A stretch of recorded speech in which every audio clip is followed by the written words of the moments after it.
Good afternoon, members. I call the Committee of Supply Section A to order. We are meeting today to continue consideration of the budget estimates of the Ministry of Transportation and Infrastructure. I now recognize the Minister to move a vote. Thank you, Mr. Chair. Resolved that a sum not exceeding $1,135,439,000 be granted to His Majesty to defray the expenses of Ministry of Transportation and Infrastructure, Ministry Operations to 31st March 2025. Thank you, Minister. I now recognize a member for Surrey White Rock. Thank you, Mr. Chair. I'm going to be really quick. My colleague from Peace River North has some questions. He's also debating Bill, I believe it is 7 right now, Bill 7. So he's going to be quick. If maybe I can ask the minister if he's quick, so Dan can get back into the house. But fulsome, so that he can get it done.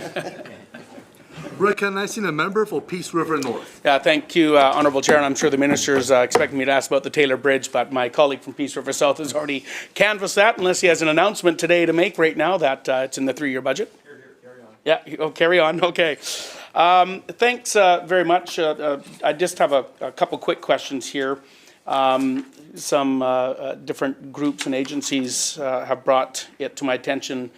A Ministry of Transportation Bulletin 07-2023 talks about the speed in-cab warning devices, which I think are probably no issue there, speed limiters, speed limiter exemptions. And my question's around the speed limiter exemptions.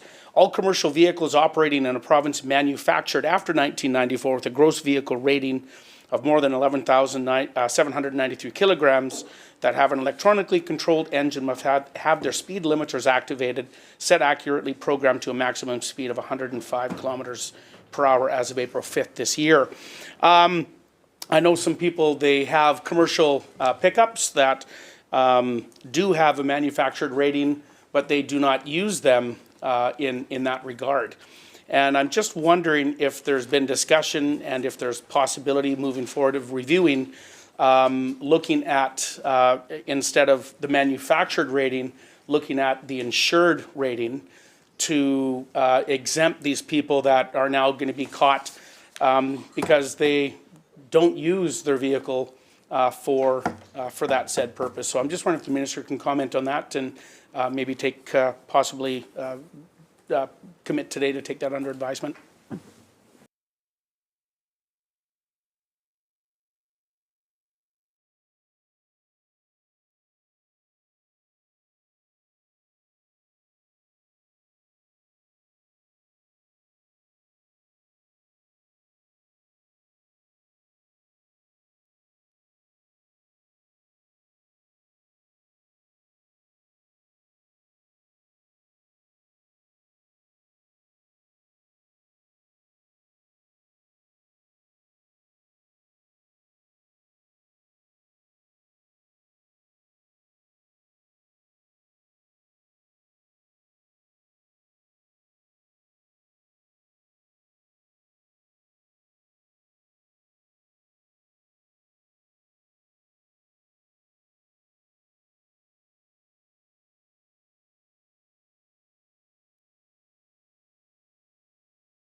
Minister. Thank you very much. So a couple of things for the member.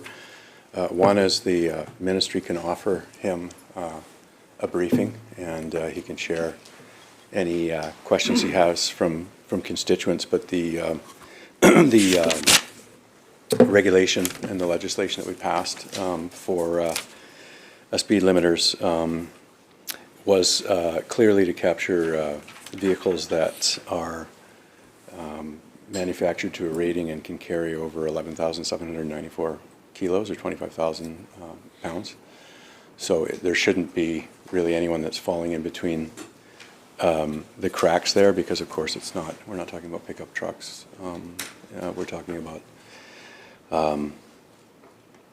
vehicles that are bigger than a 5-ton truck. Member. Great. Thanks for clarifying as well. And I will actually take the minister up for a briefing, so I'll reach out to your office there to get clarification on some of these questions. My next question is completely different and unrelated to that. It's on behalf of the North Pine Farmers Institute.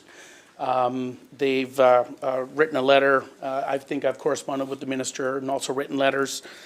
There's been support letters from the Peace River Regional District as well as the BC grain producers regarding an extension of a BC rail line at the grain elevator in Fort St. John.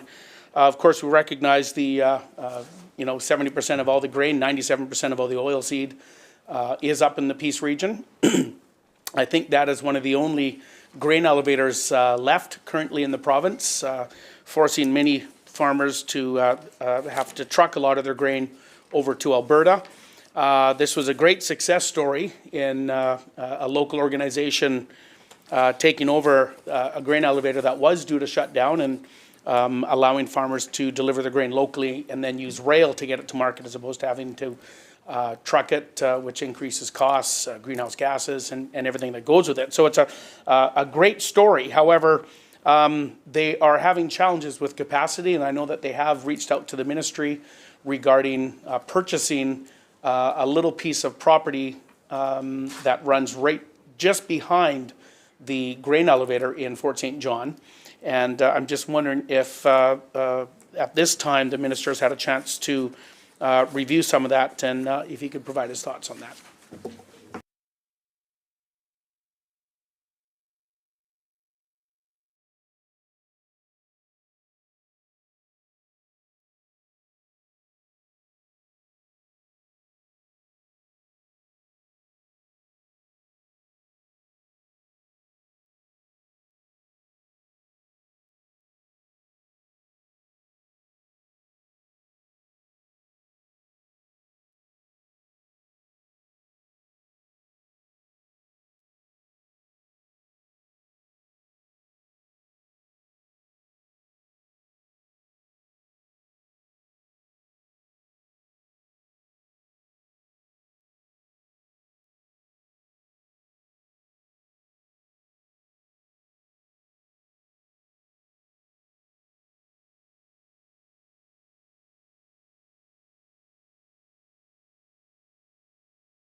Minister. Thank you very much. The member references the correspondence and an issue for grain farmers in his region. And what I would say at this time is that there are discussions and plans for discussions to happen between BC Rail and the Farmers Institute on this request for a siding extension and those sorts of things. And I think there's also been some discussions or correspondence received that talk about rates and working with Canadian National and other issues about getting their grain to market. So there's quite a few things that I think will be under active discussion. Just to put on the record before we went to the main house to cast a vote, the member for Kamloops South had asked a question about Clearwater Road, and the bells rang, and I was unable to give him a fulsome answer, but I did want to put on the record for his benefit and others that Clearwater Road is a FLINRO, Ministry of Forests road, and that he can engage with the minister responsible in that regard. Recognizing the member of Cooney East. Thank you, Chair, and thank you to member from Surrey, White Rock, for allowing me some time and the minister for some questions. Just a couple. First is just to make maybe an acknowledgement, Chair, through you, the Ministry of Transportation in my region. Happy to say it's the most responsive ministry of any ministry that I deal with on a daily basis. I just want to give credit to the staff in the regional office in Cranbrook that does a fantastic job, and they do excellent work. And also some of the work that's being done there, some bridge work, some passing lanes have been done, some substantial upgrades, and I want to thank the ministry for that. Just a couple questions. The first one is on Highway 43. That is the most eastern spur of Highway 3 in the province, and it's a 35-kilometer stretch that goes from Sparwood to Elkford. As the minister knows and his staff knows, that is a very highly traveled road, maybe not statistically on an ongoing concurrent type of events, but it is home to the largest mines in the province, and some 4,000 shift workers use this road. And so maybe not all day long, but during those shift times on 7 in the morning and 7 at night, it's literally the Indianapolis 500 where people are racing back and forward to get to work and get to shift, and get some pretty concentrated traffic flows through there. And of course, you couple that with some of the weather events we have in that area. It's some of the most snowfall in the province. Conditions are sketchy sometimes up there. So the question to the minister and staff is, would there be some considerations to upgrading that I think it's a B-class road right now to an A-class, or to have something in the contracts with the contractor to upgrade the level of service on that stretch of road?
Minister. Okay.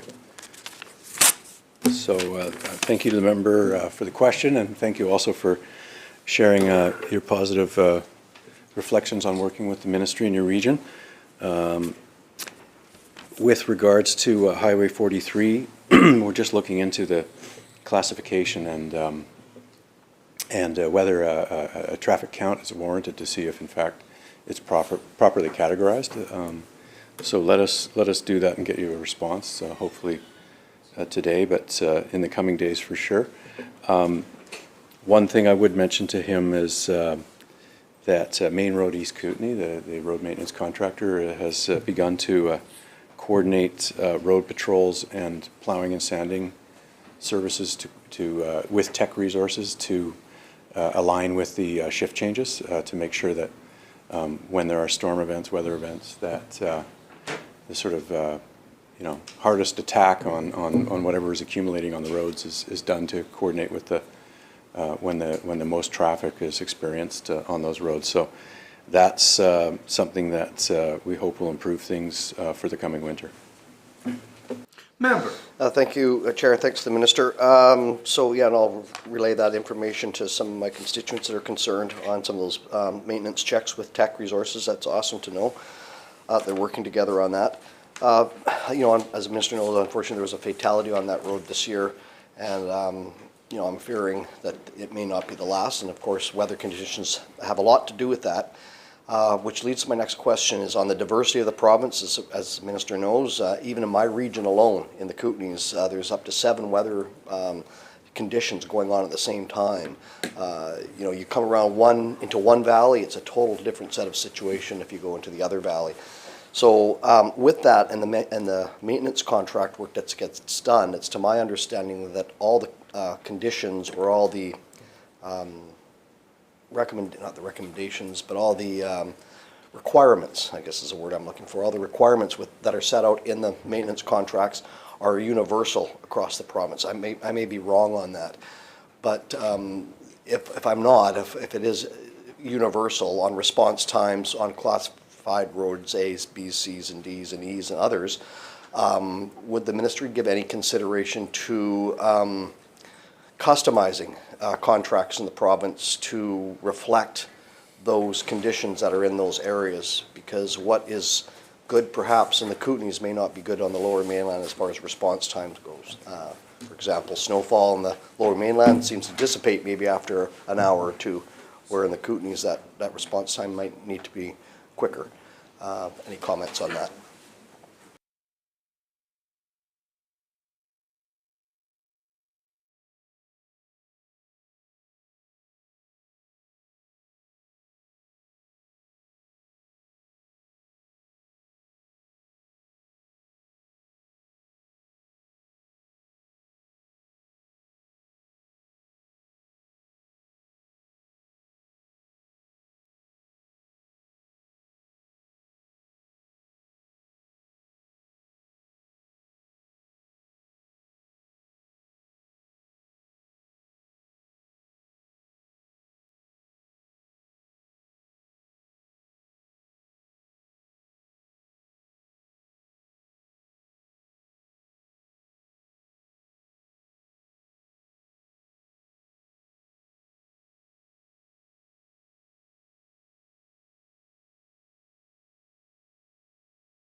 Minister. Thank you very much. So to the member's question, we do use universal standards in terms of response times and those sorts of specifications, but we also use local area specifications. So for example, his colleague was in here from the Peace region asking about Taylor Hill. That's an example where there's a local specification. There's some areas where there's multi-lane plowing requirements that aren't in the specifications for every numbered highway or service area in the province. We did make some changes, and I think the member might be aware of them, but I'll go through them, that were significant in 2019 to meet or exceed road maintenance specs in the rest of Canada and North America, and we do exceed quite a few provinces now. So the removal of compact snow and ice following a weather event, it must now be down to pavement within 24 hours, and it used to be 48 hours. During a weather event, the patrol frequency must be no less frequent than 1.5 hours. It used to be a 4-hour interval. Pre-weather event patrol frequency, which is based on weather forecasting technology now, is 4 hours. It used to be a 24-hour standard. Restoring traction where there's black ice prone locations that are known during a weather event is a 60-minute response time, and that used to be 120 minutes. There's a couple of other specifications that you know, with the advent of time you would expect, for example, social media requirements to alert drivers and making driver awareness better, but there's also particle size for winter abrasive materials so that they're more effective. I mentioned the pre-weather event patrol frequency, and so some of the things that inform them are weather stations owned by the ministry, and there's 2 additional ones that have been installed in the members' region in the last 3 years. So we're getting better data, we're getting better weather system forecasts and updates from those sorts of improvements that the road maintenance contractors utilize to keep the routes safer and more effectively plowed. Recognizing the member for Surrey White Rock. Thank you, Mr. Chair, and I want to thank my colleagues for taking the time to come in here and ask questions on behalf of their constituencies. I'm going to switch over to Highway 1 now and spend a little bit of time on that. So in the election of 2020, a commitment was made, and the commitment was to extend the promise to widen Highway 1 through the Fraser Valley as far as Whatcom Road by 2026. So that commitment was made, I believe it was October of 2020. Then I believe that in the previous Minister of State for Infrastructure in their November 2020 mandate letter had a similar commitment, widen Highway 1 through the Fraser Valley to ease congestion with the goal of completing the widening of the highway as far as Whatcom Road by 2026. In the current Minister of Infrastructure's mandate letter, that doesn't appear anywhere, right? I believe what it says now is to advance BC's major infrastructure projects, including Highway 1, the expansion of the Fraser Valley. So an election commitment made in 2020, we are now in March of 2024. In terms of the timeline, the Minister of Infrastructure, Minister of State of Infrastructure did make a public comment on this. His comment was to Tyler Olson of the Fraser Valley Current Newsletter. I believe the Sumas exit would be 2034, 35, something like that. So can the minister clear up why that this has been taken out of his mandate letter? And can he clarify the comments made by the Minister of State for Infrastructure?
Recognizing the Minister of State for Infrastructure.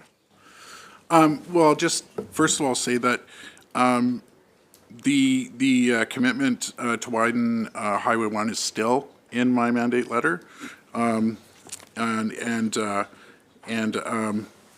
Yes, it's still in my mandate letter, so I would refer the member to that mandate letter, which I believe you did. I think you'll probably remember, or sorry, the member probably will remember that there was an atmospheric river where the Sumas Lake basically filled up. So the scope of the project has changed. You know, I'm excited about the amount of activity that is happening through the corridor. I've been working with mayors, chambers of commerce, and so we're there. So phase 1 to the 260th interchange was completed in 2020. Phase 2, 260th to 264th, it's in construction, and the completion will be in 2026. On phase A is in construction with completion at 2028. If the member has driven up and down Highway 1, and I'm sure you have, there is a lot of construction happening. Through the chair, please. Sorry, I'm sure he has. There's a lot of construction happening on 3B as well, or there's advanced works underway with tree clearing. As far as phase 4, so phase 3B goes to Highway 11. Because of the atmospheric river, so the scope has changed, but we are working on phase 4, which goes all the way out to Chilliwack. We're in the planning stages with that now. We have a 4G table, so that includes First Nations governments, includes the provincial government, the municipal government, as well as the federal government, so that we make sure that we get it right, to get that piece of infrastructure right. And yeah, so that's.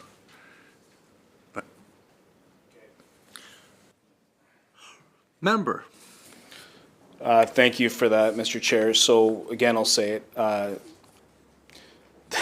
What I was referring to in the specific question that I asked the Minister of State and the Minister of Transportation is the original mandate letter given to the previous Minister of State for Infrastructure in 2020 stated, widen Highway 1 through the Fraser Valley to ease congestion with the goal of completing the widening of Highway 1 as far as Whatcom Road by 2026.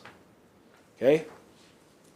The mandate letter that the Minister of State received says to advance BC's major infrastructure projects, including Highway 1 expansion. So, again, I know we had an atmospheric river, but the minister made public comments that the project was going to be delayed by almost a decade. Okay, so again, I'm asking a very specific question and hoping for a very specific answer. Where did the Minister of State get the information from that deviated so much from what the current plan was? Where did he obtain that information?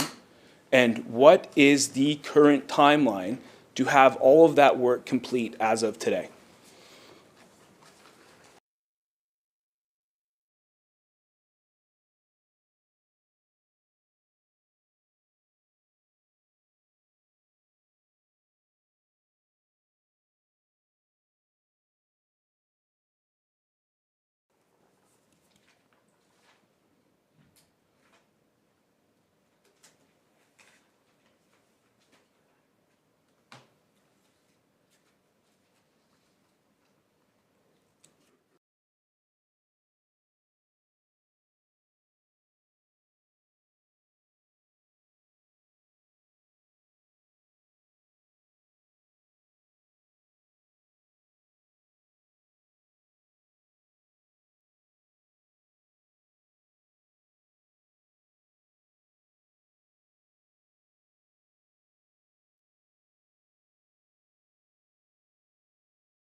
Minister.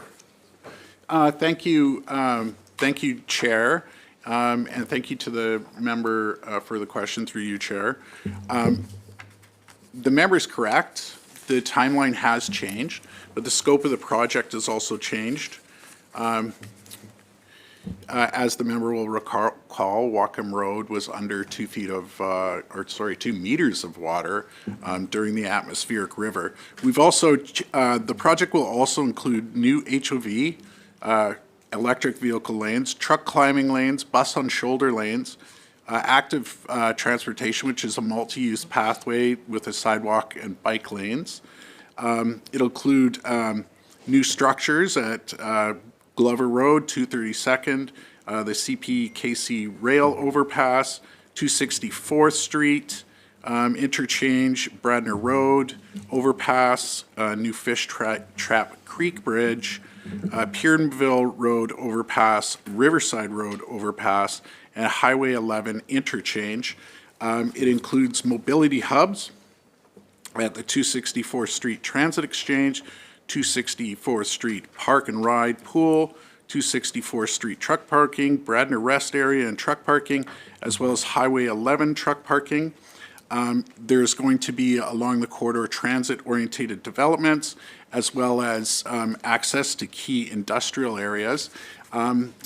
You'll probably notice in the budget that we've already committed $2.34 billion for the section from 264th Street to Mount Lehman Street. And I will say, if the member has been up and down the corridor, he will have noticed a lot of construction activity as well as pre-works in between Mount Lehman Road and Highway 11 Road. There's some tree clearing going on there right now. So I would just leave it there for now. Recognizing the member for Abbotsford West. Thanks, Mr. Chair, and to the ministers. The Minister of State has mentioned several times the atmospheric river. He comes from a part of the province. He'll know that around those parts it's generally just referred to as the flood, and a rather significant one.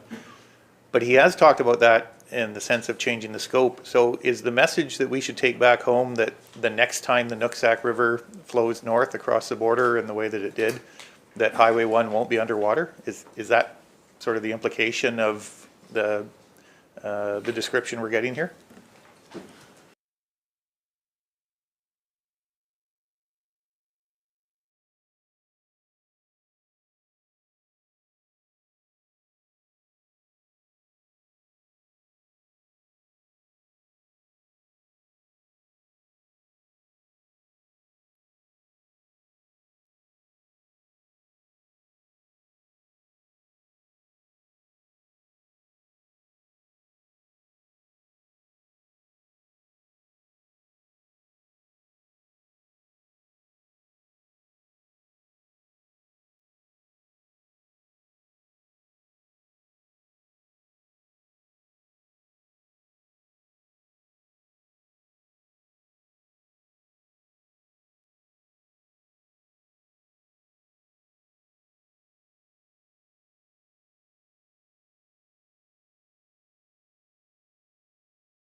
Minister.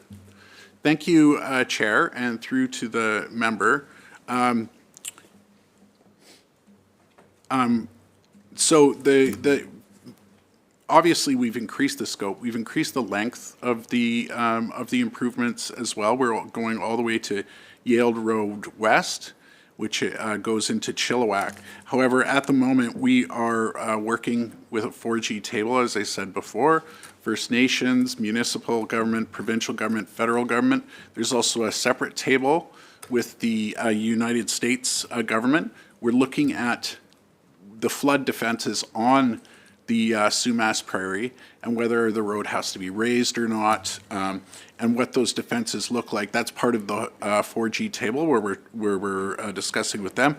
The member may have noticed that the Barrowtown pump station has just been upgraded, and so that's one of the pieces of the flood fences that those four levels of government are working on, and so.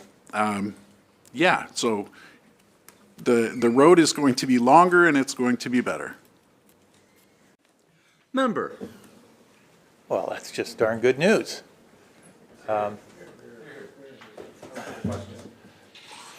Let's just take a moment to provide the good people of the area with the good people of the area with some indication of how it's going to be better. By the way, the knowledge that the government is engaged with the United States is in fact good news, because it has been a source of frustration on my part that there has been some hesitancy, it seems, to recognize that a good chunk of the problem and the threat derives from south of the border. I'll make the same submission to the two ministers that I have made to some of their colleagues. On a trans-border water flow issue like this, the logical place, the logical agency to be engaged is the International Joint Commission. And I don't blame these two ministers, but I do not for the life of me understand why there is a reluctance on the part of either the provincial government and ultimately the federal government to engage the International Joint Commission. It was done in Winnipeg, it has been done elsewhere. The amount of work that needs to take place on both sides of the border is significant, but the threat, a good chunk of the threat, emanates from the United States side. And we can talk to the Army Corps of Engineers all we want. No one is going to do the work necessary to alleviate that continuing flood threat until an agency, a scientifically based agency like the International Joint Commission is engaged. And I hope the fact that conversations are taking place is good news. The fact that they haven't risen to the level that they, in my view, need to rise to, given the magnitude of the amounts of money involved here. We're talking about hundreds of millions of dollars, maybe more than that, in order to address the threat that the Nooksack River represents. So that's my paid political plea to follow through with those conversations. And ultimately, it is the federal government that has to make that reference to the International Joint Commission. I hope this ministry and this present BC government will commend that course of action to them and lobby hard to make it happen. I do want to ask though, because we went from references to atmospheric rivers and floods as a way of sort of justifying changes in schedule, explaining changes in scope.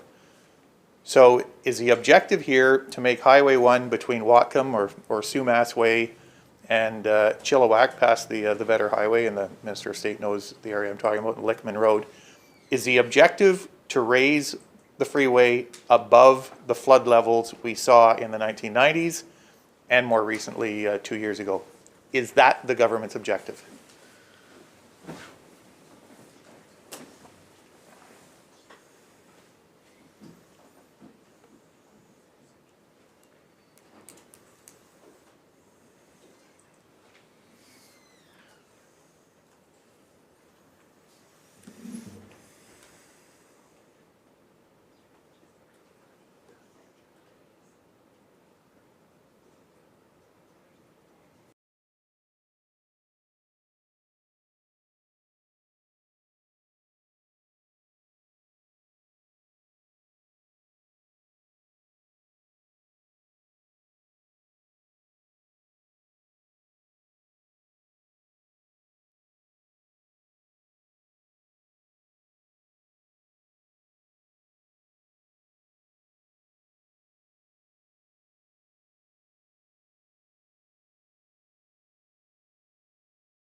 Minister.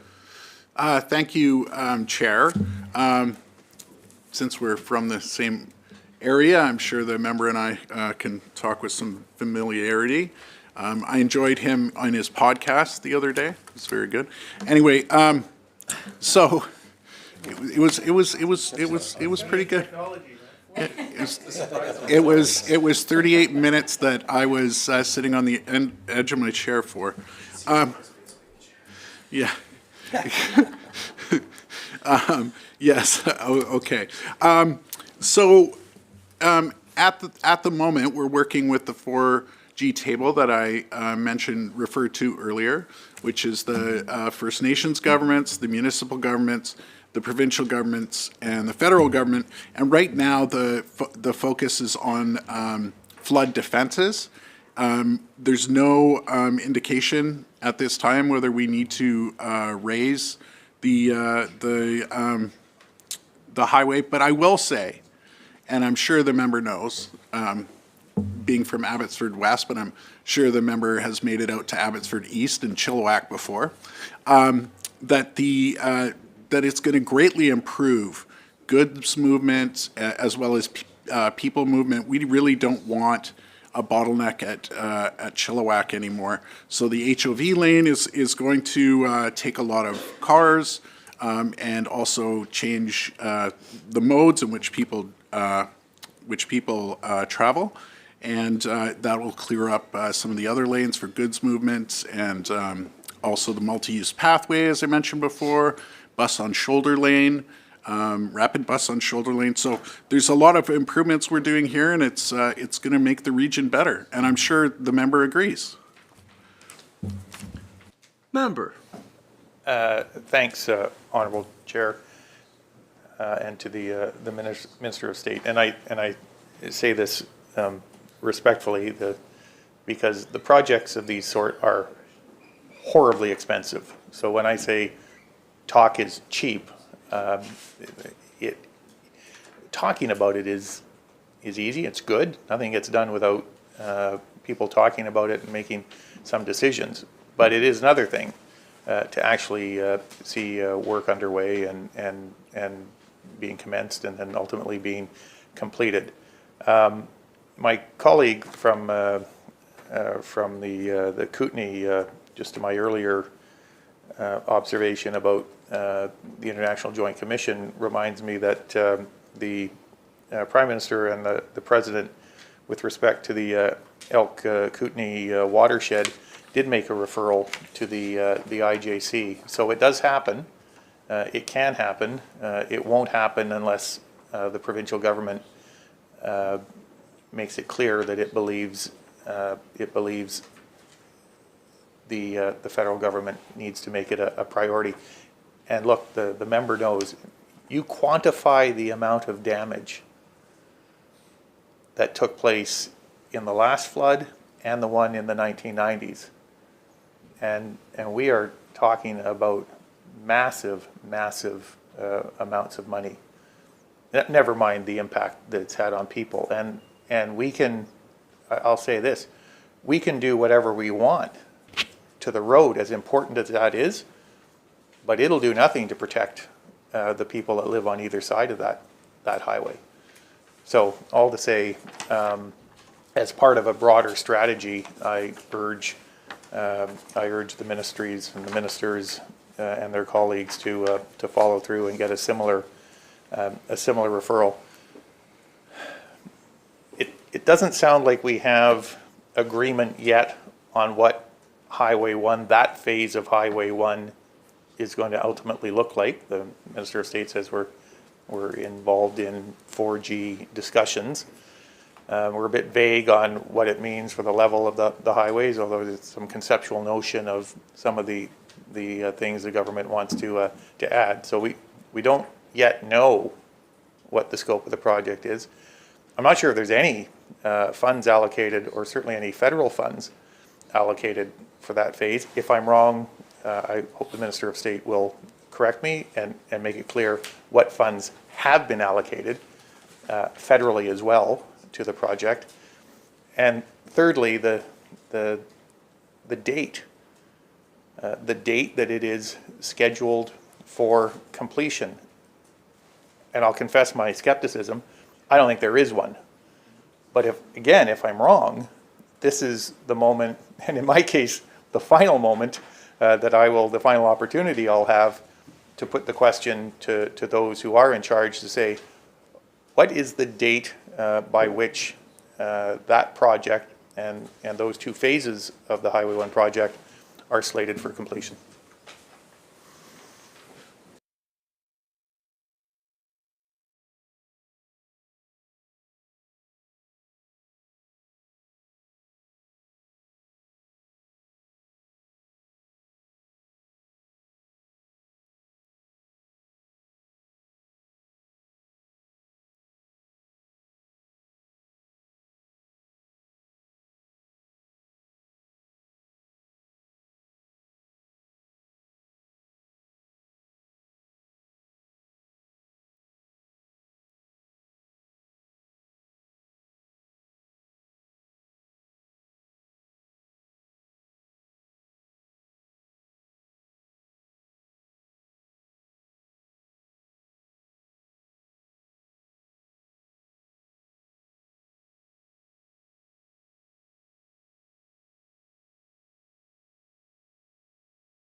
Minister.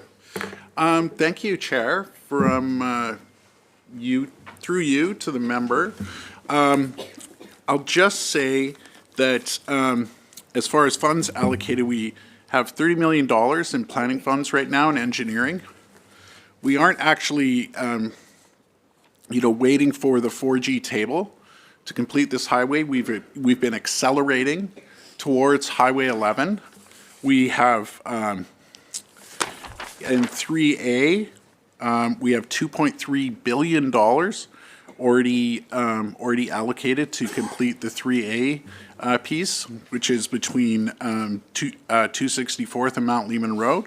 We have pre-works going on the 3B section, and that's over $100 million. The 3B section, you'll notice some tree clearing there. That's very close to Abbotsford West, I think. And you'll notice some tree clearing there. This is a regional and significant regional and national corridor. So you were asking about federal funding. Minister, just a reminder through the chair, please. Oh, sorry. Yes, I got to get used to that. I'm fairly new MLA, so let me get used to that. So the federal government has promised infrastructure funding.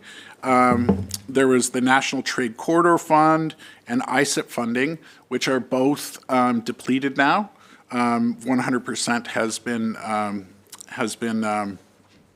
been used up. But I will say that this is a nationally significant corridor. The Port of Vancouver is the largest port in Canada.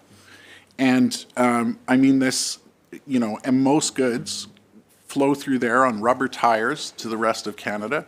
And, Trans-Canada Highway, it's in the name. And so we expect the federal government will come forth with some funding for this project. Member. Thanks, Honourable Chair.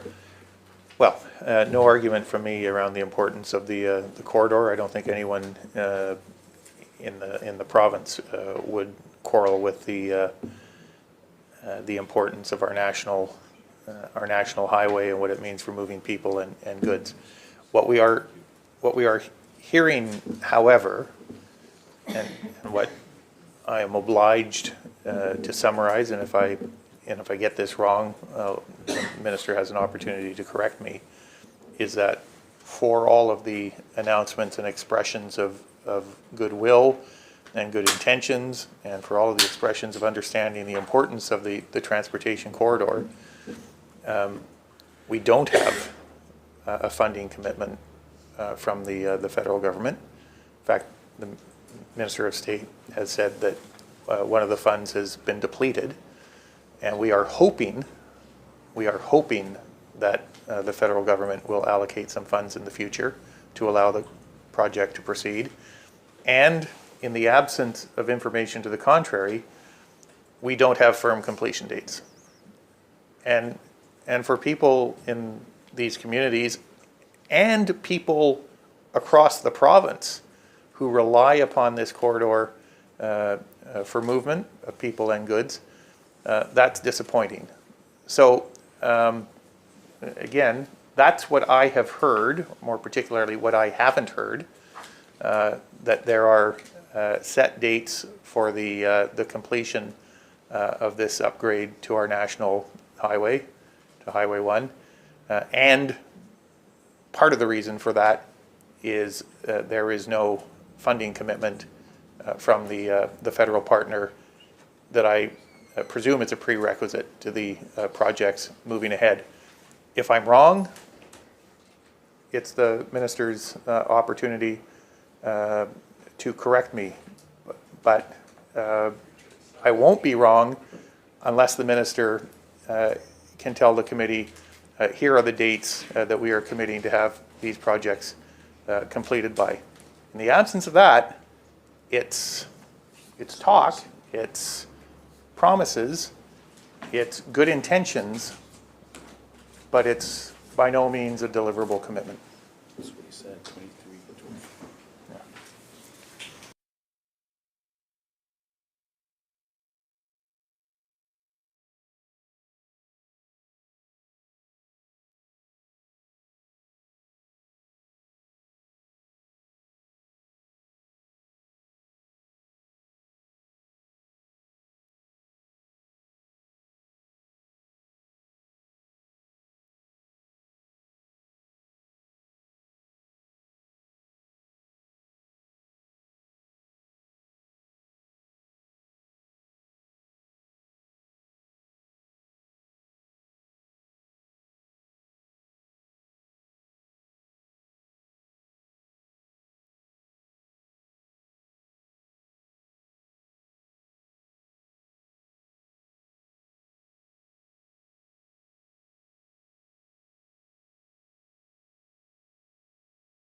Minister.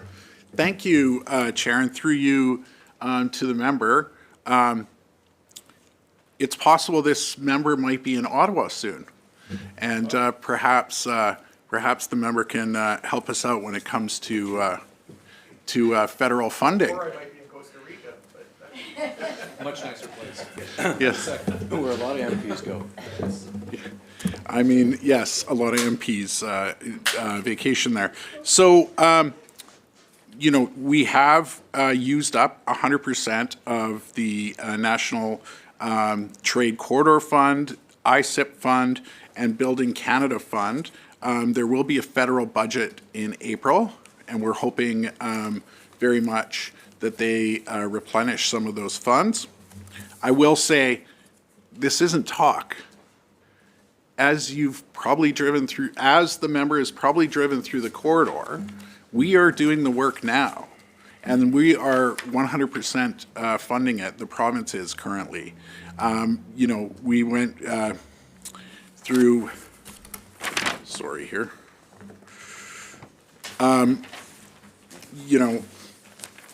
Thank you. 3A is under construction, $2.34 billion. That's the section from 264 to Mount Lehman. So a large section of that travels through this member's riding, I believe, if I've seen the maps right. There's significant pre-works on from going from the Mount Lehman Road to Highway 11, which is the commonly known in the members in my area as the Sumas exit, not Highway 11. So we are forging ahead. We are making sure that we are building this highway. We're doing it currently with provincial dollars, but we will be pursuing the federal government so that they can contribute to this nationally significant corridor. The member may have seen recently that the federal environment minister said that they would not invest in roads anymore. Well, the federal government has backtracked on that statement because of the work of our premier, the transportation and infrastructure minister, and so I think you can say that BC has a big voice at the table.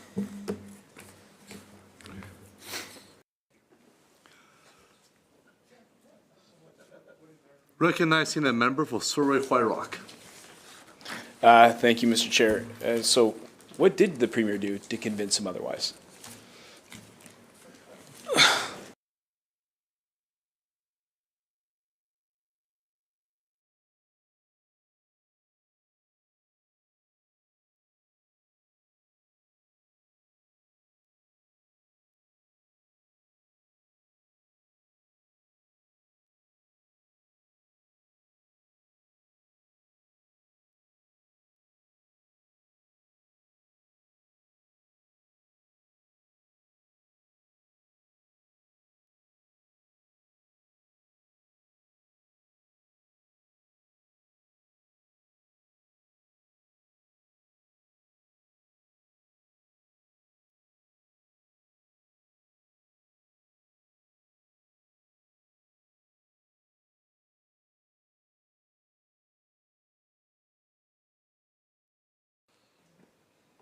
Minister. So our premier, through you to the member, our premier spoke personally with the Prime Minister, as well as sent a letter. He was very strong in the media. He worked with the Western Premiers Conference and the Ford government on this issue and clarified it and made sure that the federal government didn't abandon our tens of thousands of kilometers of roads that they should be investing in. Member. Wow, that's quite a feat, and it's a national inspiration. But again, to the to the minister made comments that it was going to be complete in 2034, 2035. Again, the minister, I'm assuming, was well briefed when he made those comments. So I'll go back to a question I asked earlier, is what information did the minister have when he stated publicly in the media that this project was going to be complete in 2034 or maybe into 2035? So a specific question, the minister was the one that made the comment.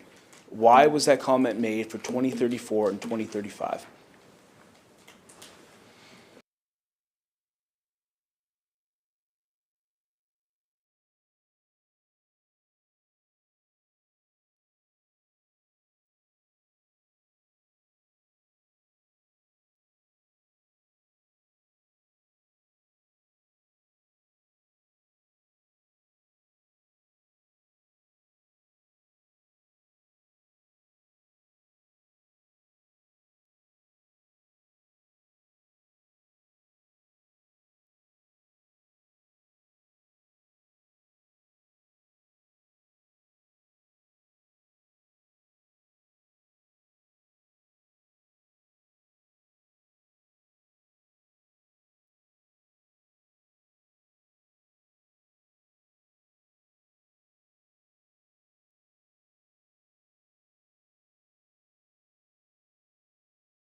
Minister of State.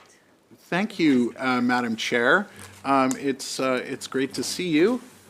Chairs have changed, but it's great to see you. Through you to the member, I will say that I made a mistake. I corrected the record, but I'll add, we are working as fast as we can on this project.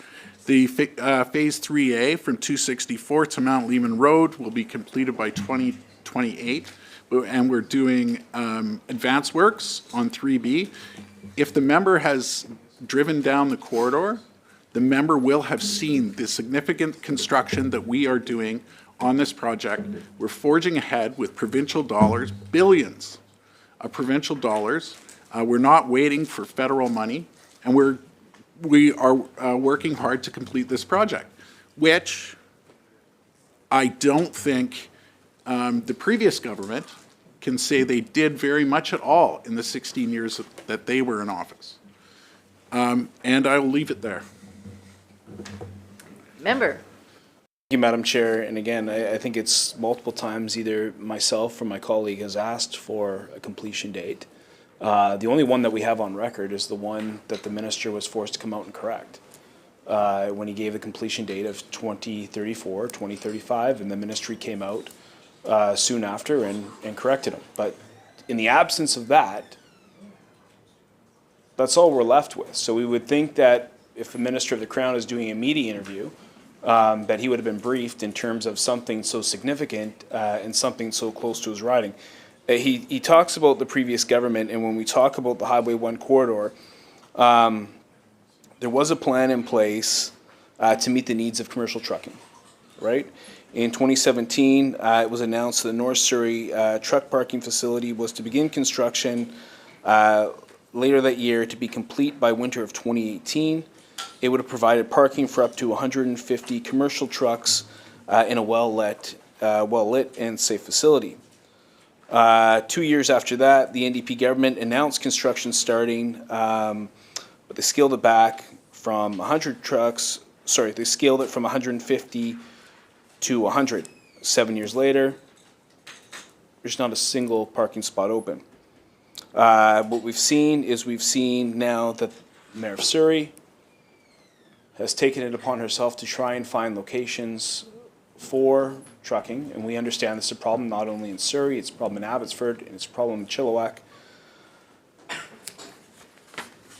So when we look at that, how is it taken that this ministry has left 7 years late and reduced the scope of a facility that's so critical to truckers?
Minister.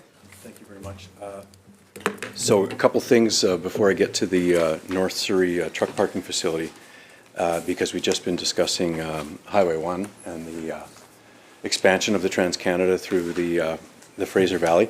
3 additional truck parking facilities are associated with that project and scoped into the project budget.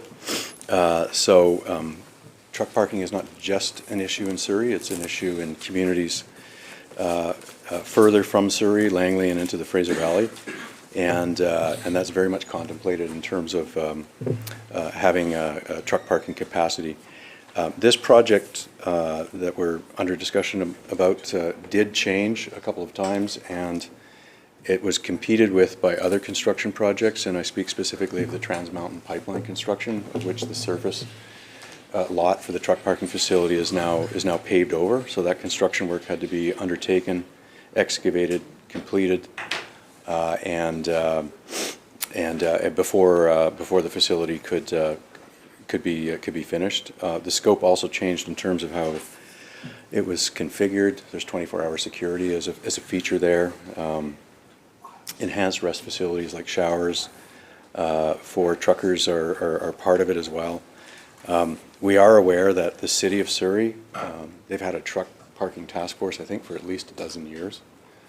They've had a number of mayors, I believe the current one as well, that have been committed to come forward with both land and solutions to truck parking difficulties. A lot of their residents work as commercial truck drivers, so they're not, that part of the truck parking problem is not for distance truckers that are using a facility like the North Surrey Truck Park facility, but they're people who work in drayage or other return to home parts of the trucking industry.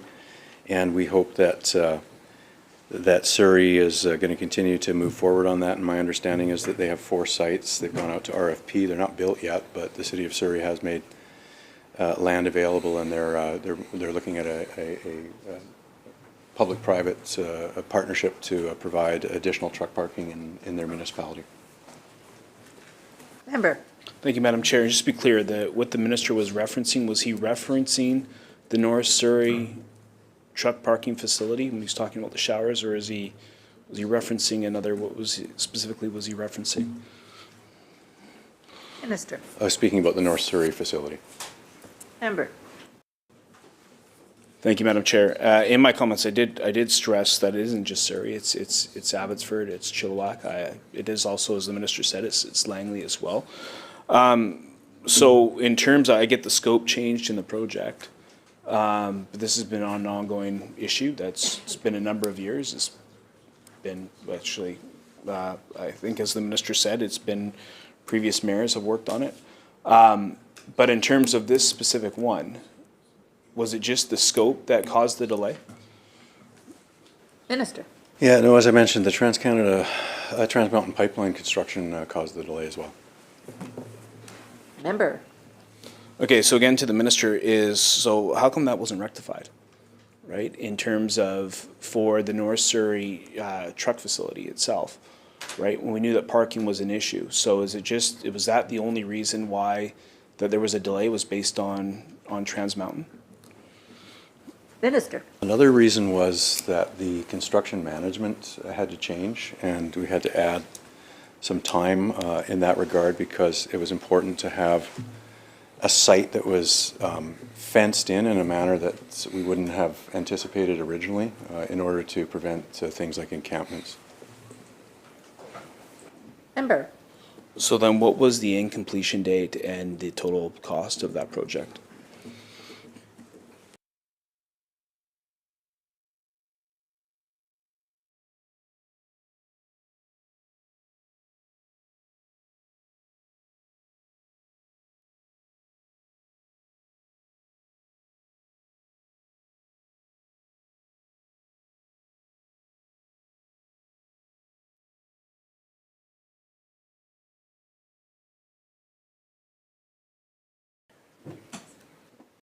Minister.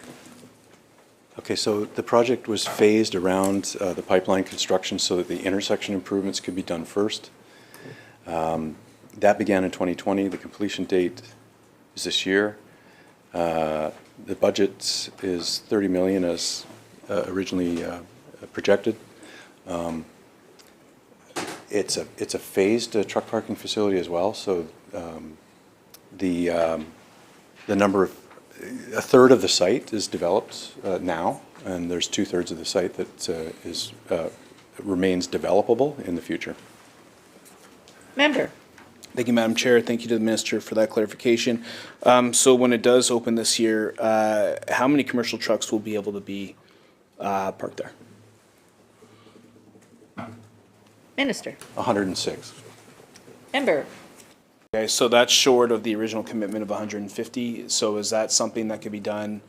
Or does the Minister have a schedule on when the other 44 will be complete?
Minister.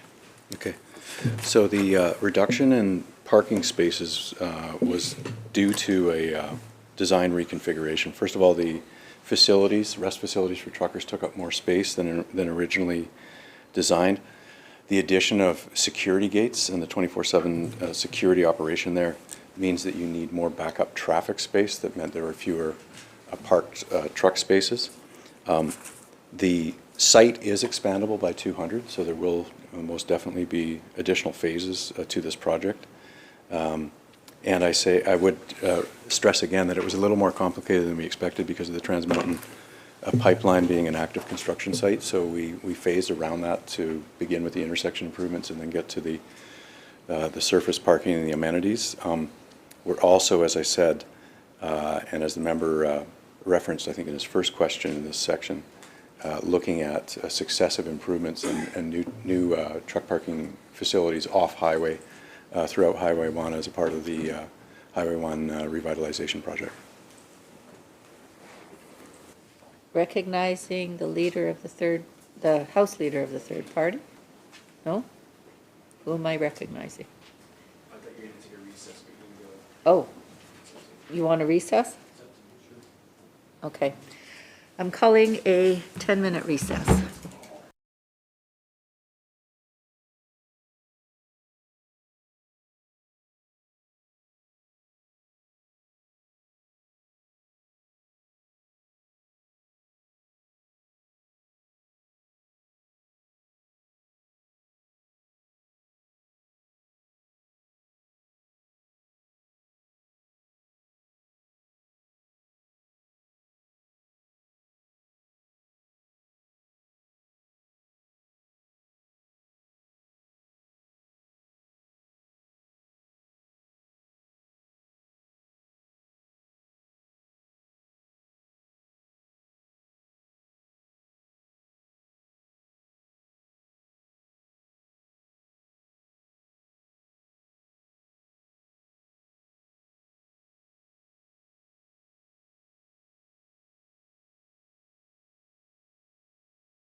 Members, we'll call the committee back to order, and I believe we are calling on the House Leader of the third party.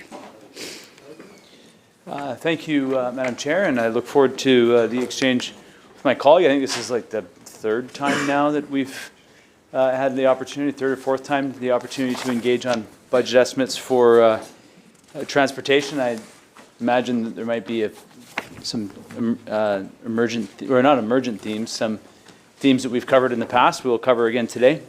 I did want to start with respect to the linkage between transportation and housing. And last fall, there was quite a number of housing led bills that were brought forward by the minister's colleague.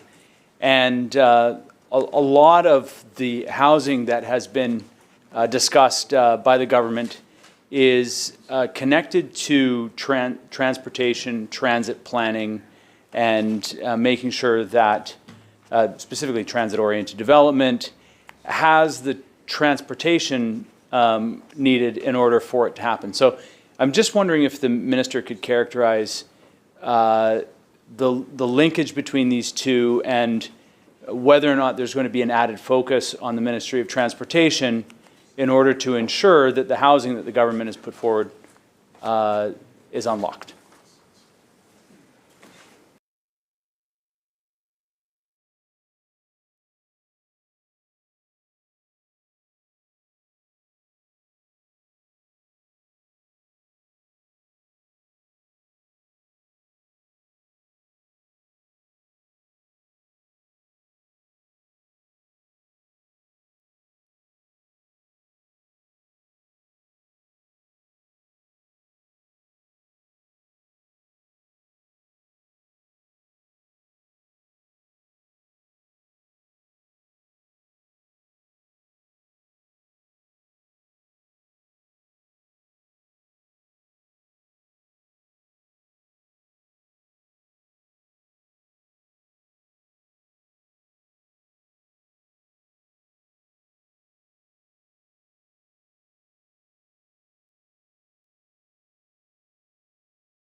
Minister. Thank you very much. So the member asks a question that I won't go on at length about, but I'll do it some service by describing some of the actions we've taken, because it is a real sea change in where we were previously, where transportation infrastructure investments were really not made necessarily in alignment with things like housing affordability as a policy goal. So a couple things have changed. Budget 2023 created a $394 million fund that allowed the BC Transportation Finance Authority to acquire land for the purposes of transit-oriented development, which is housing and other land uses within a transit-oriented development area. That had previously been prohibited under legislation. So Bill 16, the member will remember the debate on that, changed the law and gave legislative authority for us to purchase land for purposes other than strictly transportation infrastructure. So that is being deployed in this budget as well. The Surrey Langley SkyTrain, I think, is one project that's worth highlighting because around each of the 8 stations that are going to be developed there, all of them are in accordance with transit-oriented development principles. And we have seen both in the municipality of Surrey and city of Langley amendments to official community plans, neighborhood plans to anticipate and support transit-oriented development. We have what are called supportive policy agreements in place to do that.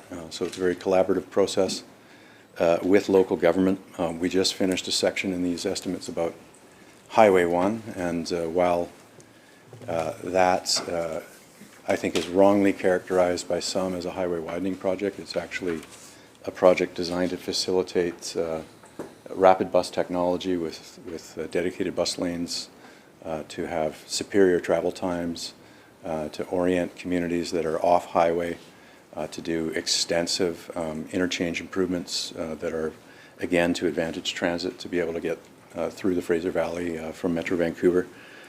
So that as well is a part of that area of study and focus on transit-oriented development.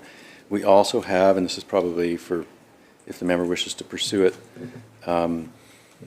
in part for the Ministry of Housing to answer, but we have 104 transit-oriented areas now in regulation, and those are across the province, including in closer to home where the member's constituency is in Greater Victoria, communities like Kelowna, communities like Nanaimo, Prince George, and others. So there's been a lot happening, and it all amounts to, again, a sea change in philosophy where instead of chasing growth, where we see growth and then trying to catch up with infrastructure, is trying to get ahead of it, trying to shape growth through SkyTrain extensions, through road improvements, through new comprehensive transit exchanges to make the transit system more efficient. Member. Thank you. I am going to steer far away from the housing-related aspects of it, which the debate happened last fall around the housing piece. What I'm focused mostly on is how the transportation network services those housings. And to some extent, or to a great extent actually, the housing numbers are unlocked by even just planning processes. So the Greater Victoria area goes into and does an updated plan. Local governments then are triggered to have to respond to that. And so I think the minister's characterization is a good one in that rather than chasing development with transit or transportation planning can go out in front of it. I'm just wondering, and we're in budget estimates here, from a budgetary perspective, what work has been done or what discussions have been done in order to not only switch the mindset, the philosophical mindset from of the order in which we think of things, but as well the order in which we fund things. Because, it's interesting because we'll talk about a single extension of the SkyTrain line, but yet what really we need in order for the Ministry of Housing to unlock what has been said to be unlocked is a whole new way of viewing transportation infrastructure, and that planning needs to necessarily be upfront, and new funding mechanisms really in order to be able to support the level of expansion from buses to trains to SkyTrain and all of that. And actually I think this is an exciting part of the overall discussion because it really is about increasing the quality of life in our communities, being able to move around, the active transportation piece, which if I don't take too long and talk too long, we might get to. But I'm just wondering what the overarching conversation is, because when we hear members of the TransLink board come back and say, their funding is short and their time, their runway is short, and kind of an urgent situation over there.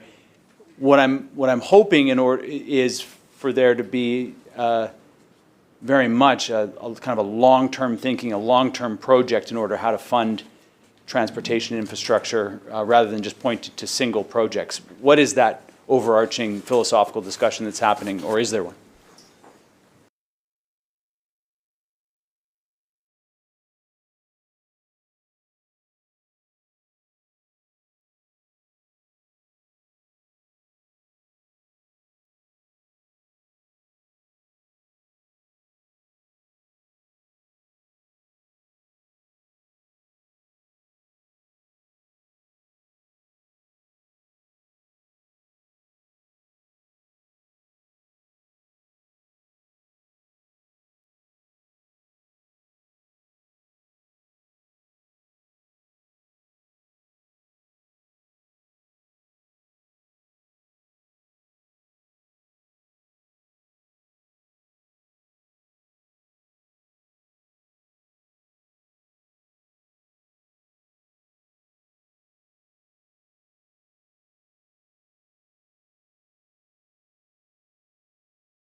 Minister. Thank you very much. So to the member, I think a further detailed question he was asking about how that integration plays out between land use planning and infrastructure investments. So obviously when we talk about TOD, we're talking about mixed use development and also a role that was previously not played or marginally played by the public sector. So what we're doing is having early strategic land acquisitions to lower the land cost per unit to make the housing more affordable. And we're doing that around the province with the availability of the fund we have. And we think that having had a very good start on that, the proof of concept has been made, and I would expect successive budgets to continue to make investments like that.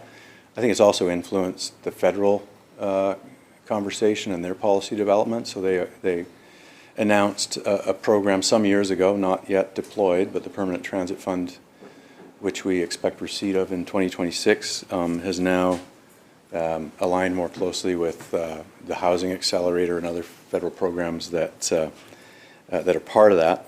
I think too that the member will see the influence of this shift in thinking from government and this provision of new resources in documents like the Central Okanagan Integrated Transportation Plan, in the South Island Transportation Plan as well, TransLink 2050, that alignment of land and housing density and transportation projects that are contemplated are part of those documents.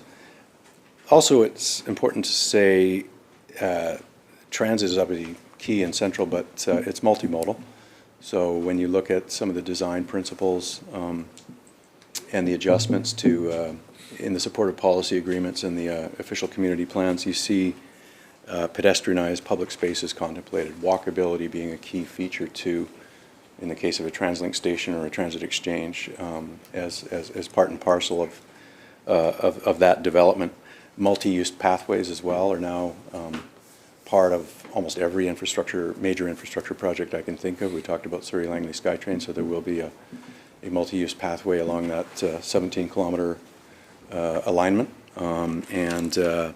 We talked again earlier about Highway 1, and there will be a multi-use pathway separate and apart from the highway for primarily cyclists, but pedestrians as well.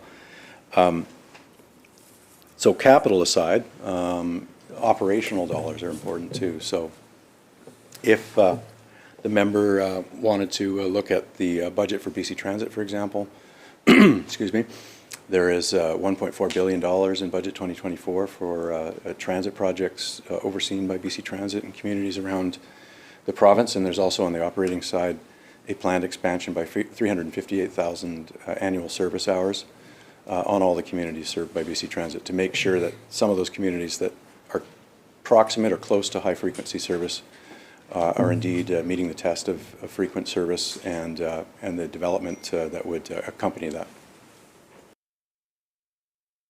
Member. Excellent. And I think getting to the idea of the getting to the point around transportation, 1 million more people or whatever the number of people is going to create gridlock on the infrastructure that we already have. So that forward thinking, creating those funding mechanisms so that it's not what we see the way that projects are funded today. I think we need to find new ways of generating revenue in order to support the investments, both the capital and the operating investments in services that help move people. And thinking about how people move in our cities and how people move intercity, we've been raising these issues as well. So the Cowichan Valley to Victoria, Nanaimo to Victoria, the Sea to Sky, the intercity connections are as important as the inner-city connections are. Thinking about how it is that we connect growing communities in the Okanagan with the train service to the Lower Mainland as an example. How we can better connect Vancouver Island. This was raised in an article with respect to the Goldstream piece, just in terms of making sure that there are options for people to not drive, because the default will be that they will drive. So just wondering if the minister can talk about the overarching approach between connecting our cities. We lost Greyhound. It's not been replaced. We've left it up to private services to replace that, or private companies to replace that important service. If you're in for many First Nations communities and don't have a license, you're staying there because there's no provincial service that can help move people. So just wondering if the minister can talk about the potential of connecting our cities with train or bus services to ensure that people can move around our province with ease.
Minister. Thank you very much.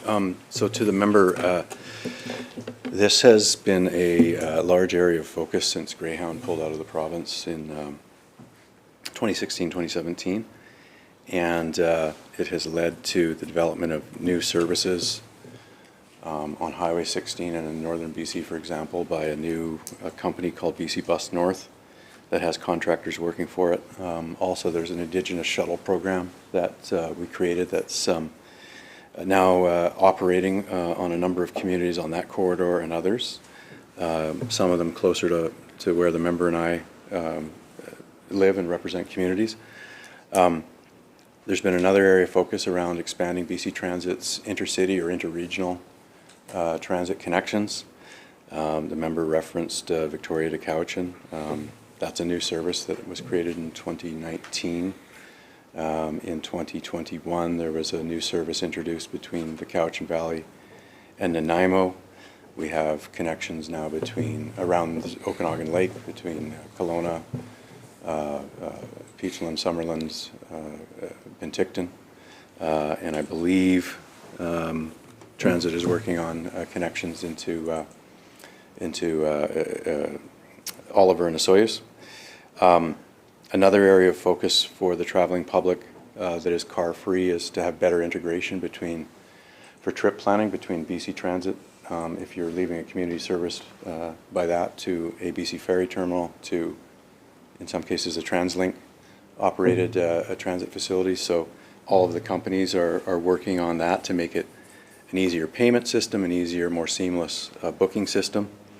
And then there are a number of technologies that we're working with the Northern Development Trust on, including a booking platform that we're expecting to launch this spring. It incorporates all of the companies, and the member's correct, there's a lot of private operators operating a service that used to be run by Greyhound or another provider. But we're hoping to have all of those integrated so that if the passenger is planning a trip from, say, Smithers to Kelowna, all of the connections will be aligned, all the information will be available on a platform that is seamless in order to allow that person to make and book a trip. So there is a lot of work. I do want to acknowledge there's some gaps, but that's just because we're moving forward and there's considerable momentum behind us to cover those gaps. I'd be remiss if I didn't mention too that one of the things our government did during the pandemic was create assistance programs for companies that were facing, economic ruin, wouldn't be overstating it, because of health restrictions getting to and from communities. And we're very pleased that companies that did take advantage of those programs kept running the service, even if passenger numbers were low, in the belief that they would bounce back when travel restrictions were lifted. And we're seeing the good evidence of that. And the Northern Development Trust is now working with two other trusts on studying what their intercity needs are. So we're expecting some recommendations that will provide advice and recommendations on other services that are based on the analysis that are being done in those communities. Member. Yeah, thank you, Minister. I appreciate the response. Just to the local, from the provincial to the local, question that I've asked pretty consistently in budget estimates around the rapid bus network. Very happy to see the investment made at Mount Newton Crossroad. That I think we celebrated that in last year's budget estimates, and also celebrated the fact that the rapid bus out to the West Shore was completed ahead of time and on budget. So that's great news. Just wondering if the minister could provide an update to the members of the Saanich Peninsula community and anybody who's in the Greater Victoria area that's looking to take a ferry or an airplane out of the region will have to go out to the Saanich Peninsula, out to my riding. Just wondering if we can hear from the minister the progress on the rapid bus system that's been proposed and hopefully being built out.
Minister. Thank you very much, and thank you to the member for the question. Maybe where he started in his preamble, we are pleased with the West Shore Rapid Bus. It's branded as Blink. It is indeed saving considerable amounts of time for those commuting from the West Shore to downtown or back. We launched that in April 2023, so we're just getting towards the first anniversary there. We're going to do some more improvements on that. I'd rather not scoop my announcements here this afternoon, but be happy to inform the member as we get a little closer to that. That will continue to improve on time savings and reliability and frequency there. In collaboration with BC Ferries as well, we have conceptual design and assessment of 2 potential options to upgrade the Swartz Bay Transit Exchange. So we're going to complete that shortly. The objective is to enhance the customer experience getting on and off the ferry. Right now it's not ideal, and we've done some engineering tests on the decking and what the outline of the design might be. So we'll have more to share shortly on that. The rapid bus line from downtown to the ferries has been identified along Highway 17, and the infrastructure planning is underway. And as the member referenced, the Mount Newton queue jumper is complete, so that's part of that infrastructure. We have a similar queue jumping project in engineering right now at Sayward. So we'll be talking to the member in the coming weeks and months about that.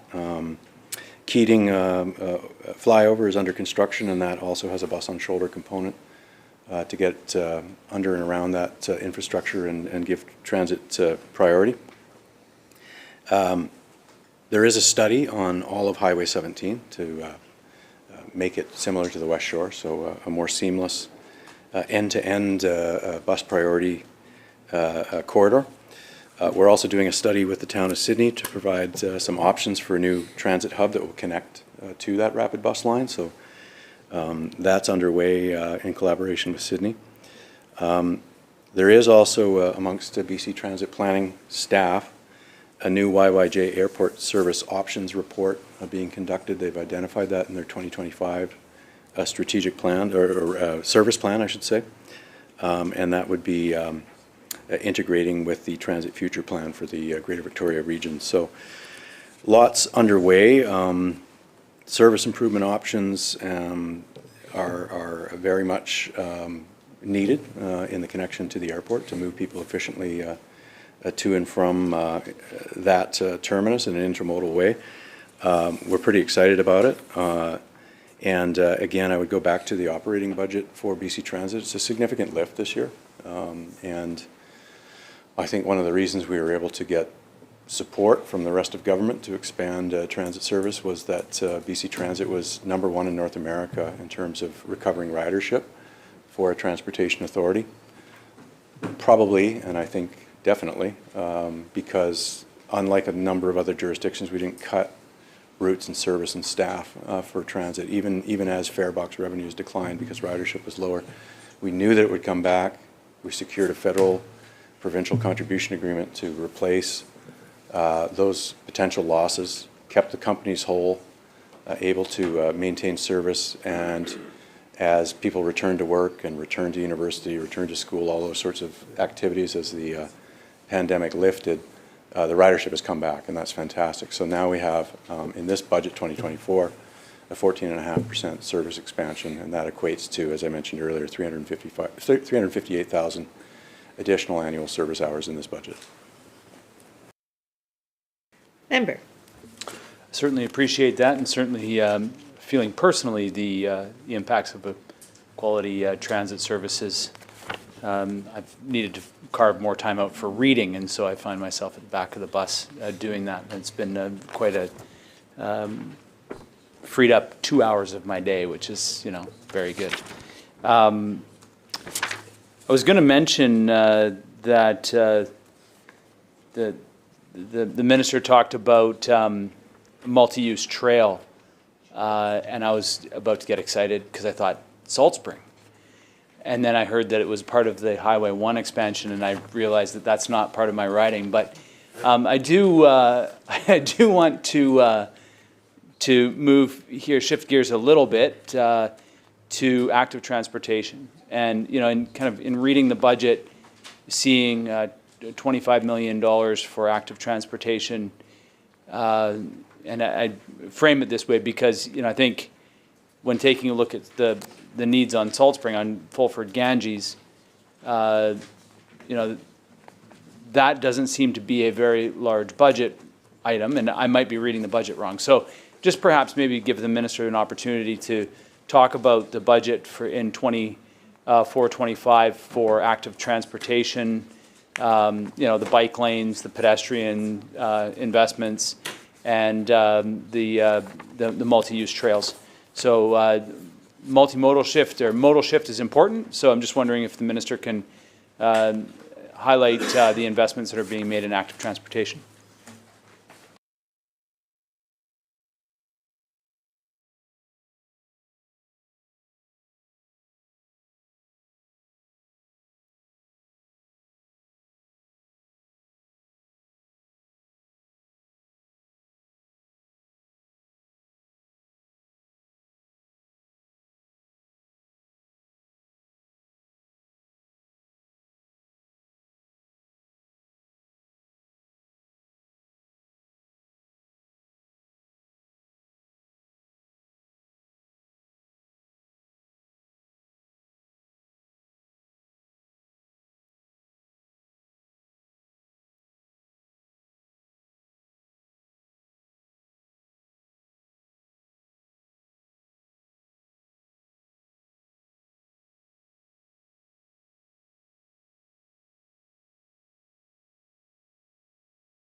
Minister. So again, thank you to the member for raising this. We haven't had a chance to canvass active transportation at length too much, and it's important to the Clean BC goals of the province. It's important for more livable communities, and I think it's reflected on the ground in some of the traditional granting activities we've done for multi-use pathways, that they're always heavily oversubscribed. So we've expanded them, and we expand them again this year. I think when I arrived as minister in this portfolio, there were about $6 million a year, so about $18 million over a service plan.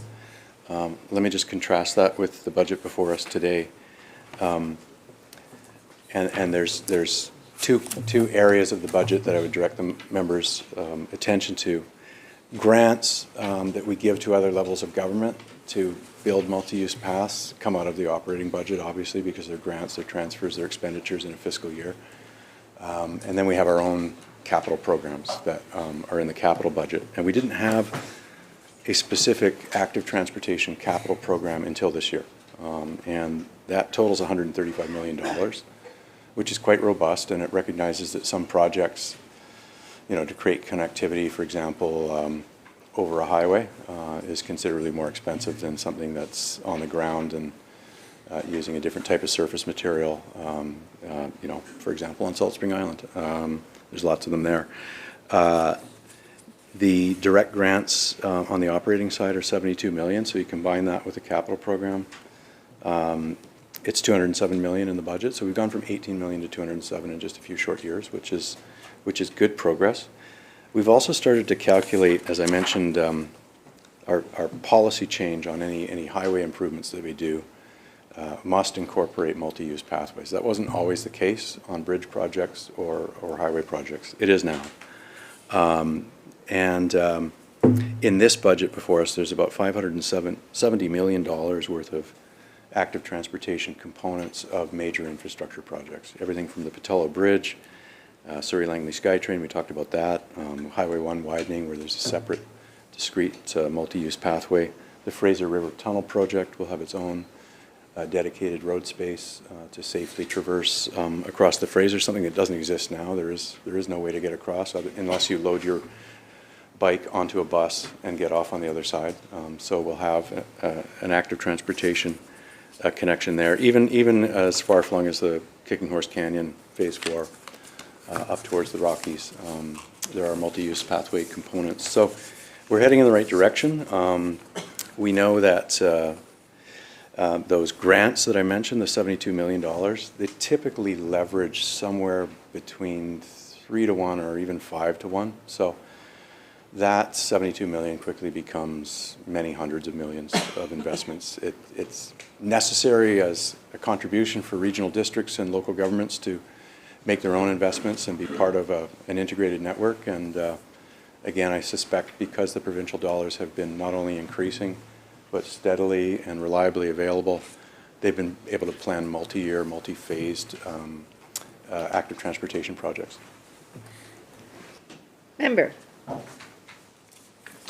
I'm glad I asked the question because that is a much rosier picture that the minister just painted than the one that I had started with. So I appreciate that, and I think that those investments, we've seen the impact that they've had on our communities, you know, and so definitely appreciate them. I think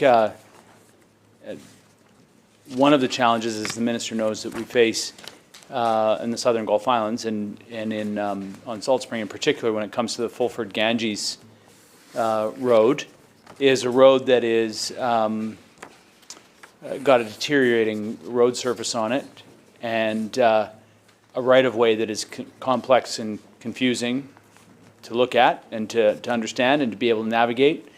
And then as well, an incredible number of tourists that get off the ferry and realize that the road surface has not been built for them and their bikes to head down to the Saturday market. And it is a really important part of the economy of Salt Spring Island are people who visit on their bicycles, and we see that to a lesser or greater extent on the other outer Gulf Islands as well.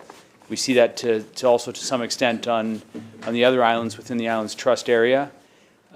Setting the priority and is a challenge because of the governance structure and being able to deal with it from a municipal government's perspective, like a municipality does, is not necessarily available on the Southern Gulf Islands or in the Islands Trust area. So when taking a look at the investment to improve Fulford-Ganges and a commitment by this provincial government to continue to work with the community members that, you know, we've been meeting on a monthly basis to advance it. And I think that we had a visit from the minister last year, and I think we have advanced it.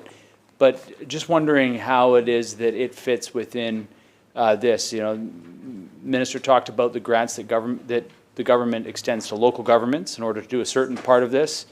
The road surface piece, I guess that would be a capital project.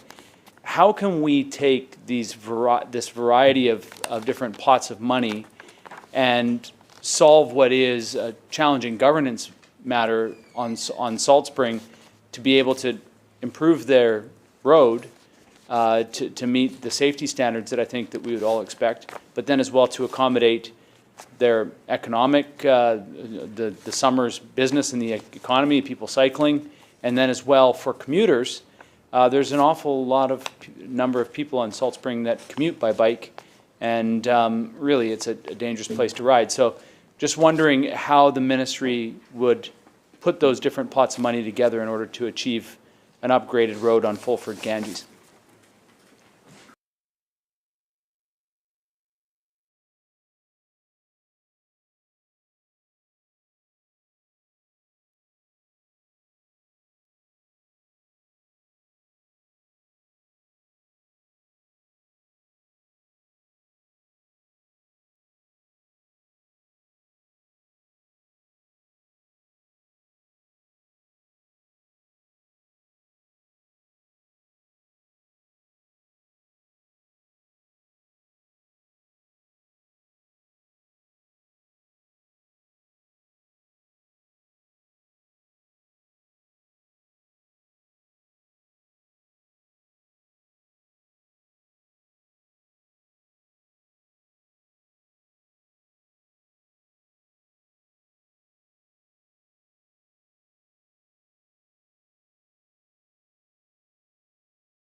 Minister. Thank you. Let me update the member on an area of his tenacious advocacy on Salt Spring improvements for active transportation. We are currently completing detailed design for a paving project on Fulford-Ganges Road between Seaview Road and Cranberry Road, 1.5 kilometers. The project scope includes widening to accommodate 1.2 meter paved shoulders on both sides of the road, 1.8 meters uphill to recognize the climbing motions. It's going to be a fairly expensive project for sure, but the project we expect will be tendered this spring, and that we'll have it completed by the end of 2025. So we started to budget for it in 2023. We've updated it this year because we got new cost estimates for that. And I'd be happy to share any additional information or briefing for the member outside of the estimates process. And in terms of getting across the island on a longer route where the right-of-way on the main thoroughfare is difficult and expensive to build because sometimes it would require building structure over ditches or acquiring property. That's a longer-term consideration, but it's an active discussion between the ministry and between those working in Islands Trust and on Salt Spring. So that work continues about how we might make an impact and build safer. We've done this work before. We've done it in existing projects. Highway 14 out to Souk added a shoulder on the highway to make it safe for cyclists, and we expect in the future there'll be lots of opportunities for us to do that on other road-based projects. Member. Thank you, Madam Chair, and I appreciate the Minister's response, and I think it's just important to acknowledge a couple of things. One, that as the road surface gets upgraded on Salt Spring, which at some point it's going to need and we're doing a repave, or the ministry is doing repaving in sections, that we continue to, as the Minister answered in a previous question, consider active transportation and the shoulders. Recognizing, of course, that the wider the roads are, the faster the traffic can move as well. So there's this kind of give and take acknowledged in that as well. So I do appreciate the Minister's attentiveness. I do appreciate the visit to the island to see the road for himself and the conversation with the constituents. I know that Salt Spring residents were quite happy that the Minister of Transportation came and saw the issue with his own eyes. So really do want to acknowledge that and appreciate it. One of the other issues that seems to perpetually be in the Saanich North and the Islands inbox is the center and the fog lines painting and on all the islands. And I recognize the history on this, that some of the most recent painting, or previous most recent painting, kind of washed away quicker than was desired as a different product was tested. It's a problem that I'm hearing consistently from every island. Galliano raises the issue very, especially in the dark. Of seniors live on the Southern Gulf Islands, and we hear about it in the context of the visibility on the island is very challenging. We hear about it consistently on Main Island, Saturna, Pender, Salt Spring. The reality is that the rural roads, there's a lot of up and down, a lot of left and right, and staying within the traveling lane without those road markings is a real challenge. And then as well, they get burned off because people are not staying within, so they're traveling outside of it. I'm hoping that the budget for center and fog lines can be increased. It's an issue that I raise on a regular basis in budget estimates, because seemingly a perpetual item of advocacy that comes in correspondence that comes into our office. So just perhaps the Minister can talk about the current budget and what is expected for this year, and perhaps consider an expanded budget to ensure that there's enough money in to keep the lines fresh. I'd say that one of the islands that I was on recently, the suggestion was, well, if the ministry is not going to do it, then we're going to get out and paint it ourselves, which I don't think is an approved Ministry of Transportation action. So there is a sense of frustration around this on the islands, and I just share that with the minister, but also would like to engage the minister in terms of how we can ensure that we keep those the fog lines and the central lines refreshed.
Minister. Thank you. One of the things I wonder if the member is going to ask about is just some of the roads that sustained damage during the 2021 atmospheric river, because when I did go to Salt Spring Island at the member's invitation, and it was a very enjoyable visit, some of those locations were on Salt Spring Island, and some of them were on other Gulf Islands that he represents. So I could go into those now, or I could wait for, I'll go into them now. Because it does speak to some investment that we're making. And on Pender Island, I've certainly received a lot of letters about the condition of the canal road. There was a road-based failure on that section.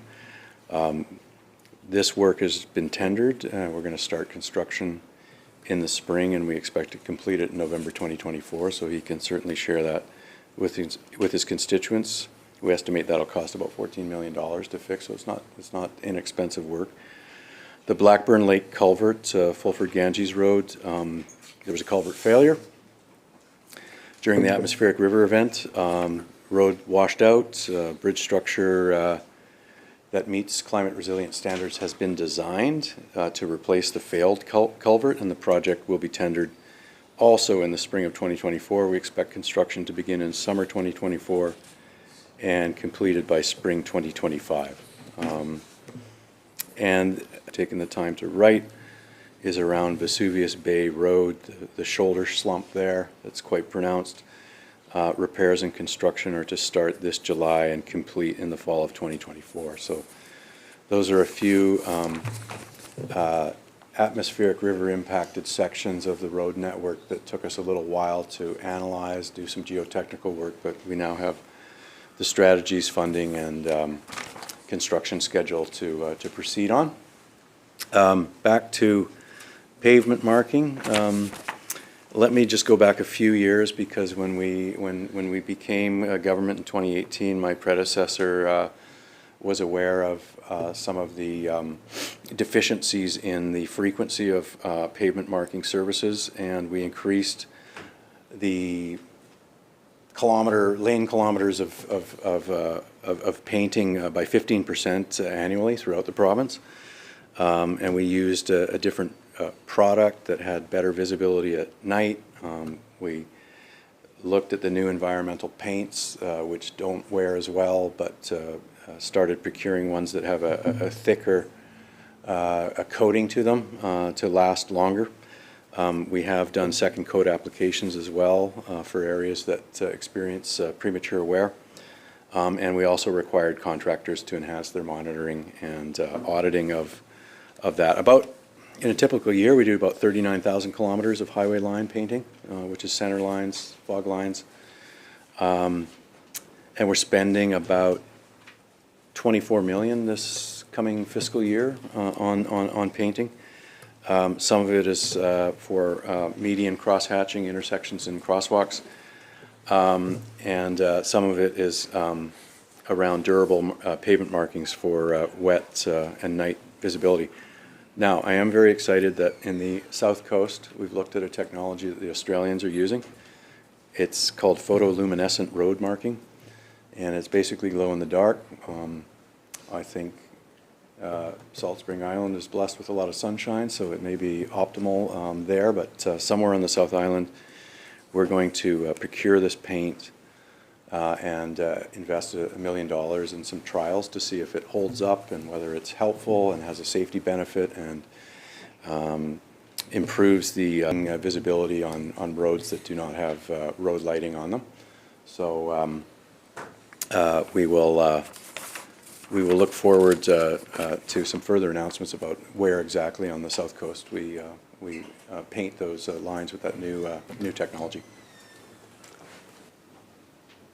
Member. I got 5 communities that are crawling over themselves right now to be on the top of your list, Minister. So happy to chat offline about this. Appreciate that, and I appreciate the context. I think a lot of times people in communities will see that their road hasn't been done and not have the context of the actual scale and scope of this province and the job that needs to be done not only in our communities but right across the province. And so I think the minister's response provides that context, and it's very helpful. And as we're responding to people, we can let people know the scale and scope of the project that the minister has. I just have time for one last question or one last area of questions before I hand it over to my colleague. And I had a few questions that I provided the minister about BC ferries. And my riding is also very connected, entirely connected by ferries. And there's a lot of questions that I could ask about this. So I would just want to frame it this way, Minister. We have heard a lot from ferries about the staffing shortages and the staffing challenges. And last year, or in last year's budget estimates, we had a discussion about a training center and training for increasing staff. We've also talked about staff wages and all sorts of aspects of this. And I'm just, one of the things that we hear is that we're competing in an international marketplace for mariners. Having such a large coastline and to have such a large amount of our industry on the coast, I'm wondering why it is that British Columbia is leaving ourselves vulnerable in this way, and why we haven't created ferries as one of the largest, if not the largest, ferry operators in the world.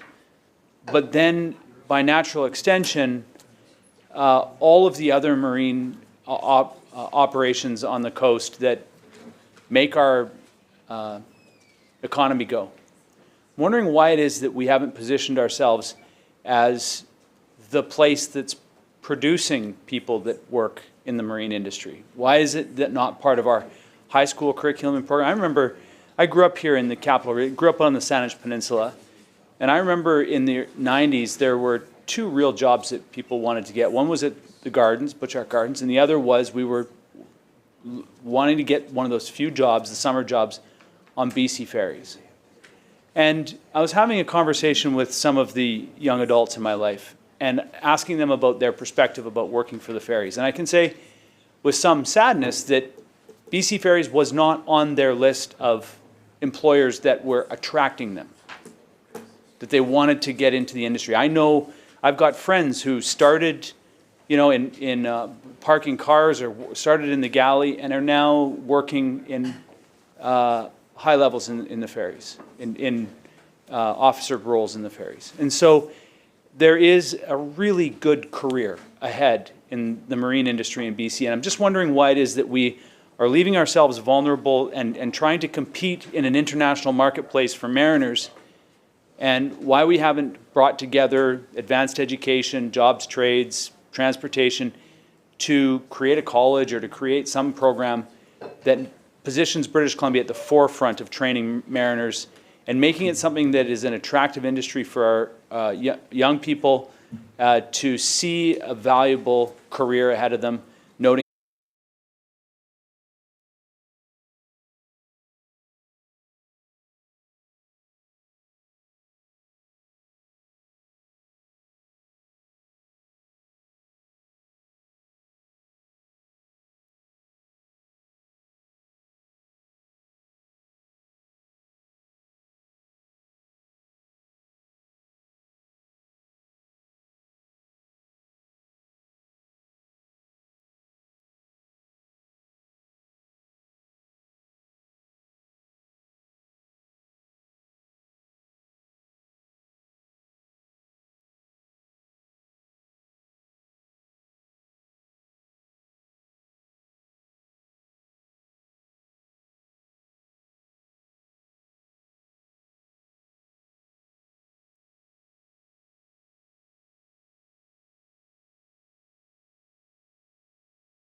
Minister. Thank you. So the member asks a very good question, and it's a question that would probably be applicable to a number of high-skill, high-paid trades that are experiencing shortages, both in the transportation sector and across the workforce of BC. A lot of it related to demographics, retirements outpacing new entrants into the labor market. So really good paying, middle-class, family-supporting jobs, trying to get at the recruiting lag that they've been experiencing. And BC Ferries has been one of those employers that has experienced this as well. We talked about it a little bit in the estimates before. A number of highly experienced people sort of at the top level on the bridges of some of our BC Ferries vessels retired during the pandemic for a whole bunch of reasons. People who were 60 who thought they would work to 62 or 65 left the company. BC Ferries has been very responsive since we raised this issue, because it created quite a disruption in the service, that they needed to look far and wide, improve their training partnerships for sure. They have some very strong existing ones with Vancouver Island University, BCIT, and Camosun College. I'd encourage the member probably closest to him to go to the Camosun College Trade Center and see the maritime training facilities that they have there, which are quite incredible and have virtual sea experience and all sorts of things there. They hired 1,200 new employees last year at the company. They are expecting to hire an additional 500 employees this year. And I think in the member's question, he asked for government coordination on an overall strategy, and indeed that's exactly what we're doing. So we're working with post-secondary future skills ministry. We're working with the Jobs and Economic Development Ministry under an umbrella called the Maritime and Industry Strategy. It includes BC Ferries at the table as an employer of choice and an employer of some significant scale to be able to advise and work with the three ministries on sometimes very close to where they live in a company like BC Ferries. The other thing I would say too is that that's our domestic strategy, and that's working. We've also deployed some international searches because the maritime shortages around the world, not universally, but we have found some skilled professionals whose skills have been accredited here from the Ukraine, for example, a number of whom entered Canada as refugees, about 60 of whom are now working on BC Ferries, and there are other international discussions happening between BC Ferries and different nations that have large maritime workforces to create a pathway to come and work for BC Ferries. So we'll be sharing details with the member when hiring and recruitment is underway in those additional areas.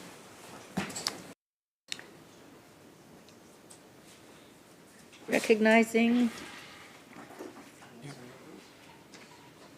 Parksville Qualicum. You're not going to recess? I'm happy to go. So, do you want to go?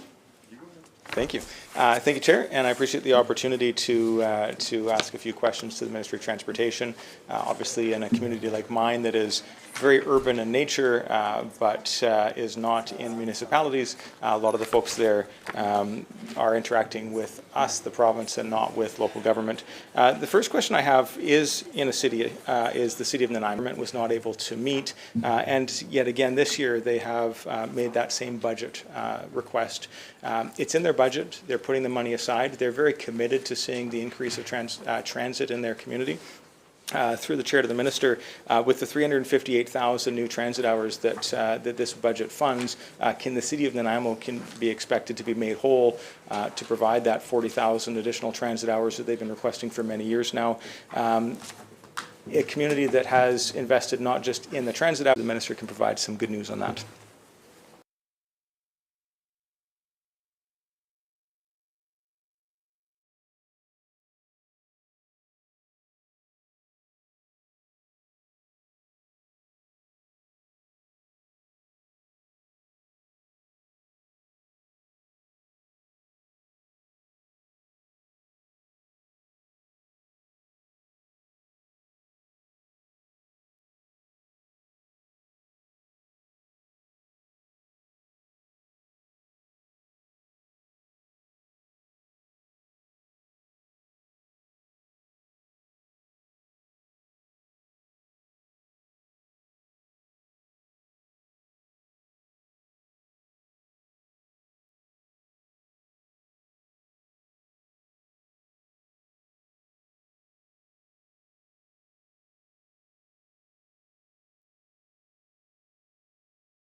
Minister. Thank you very much, Madam Chair.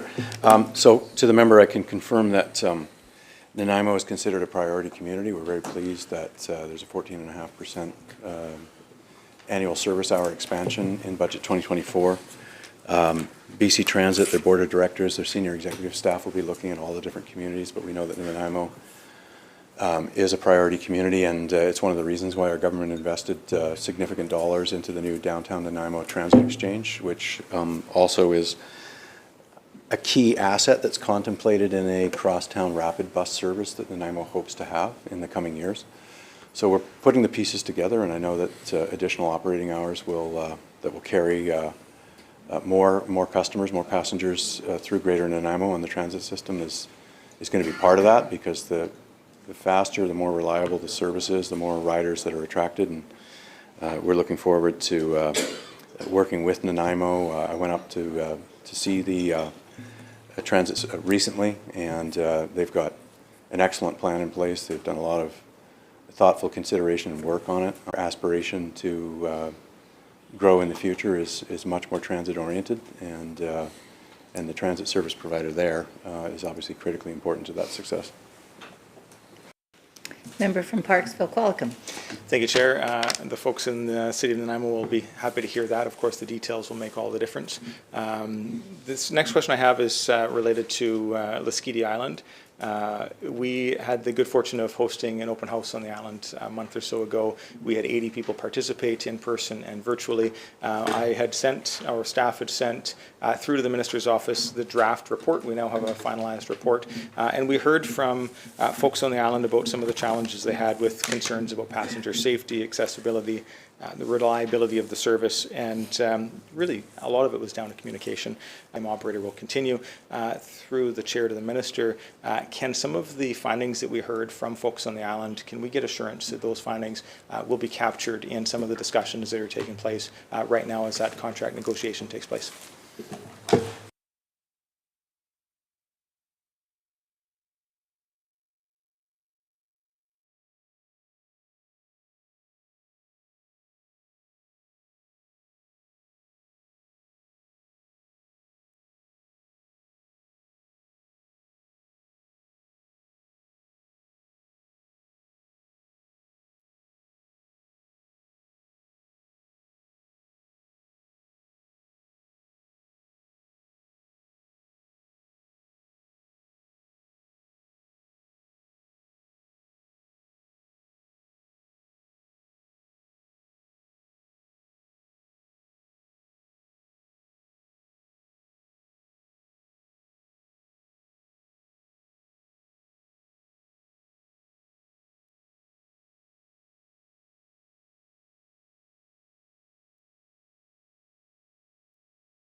Minister. Thank you very much.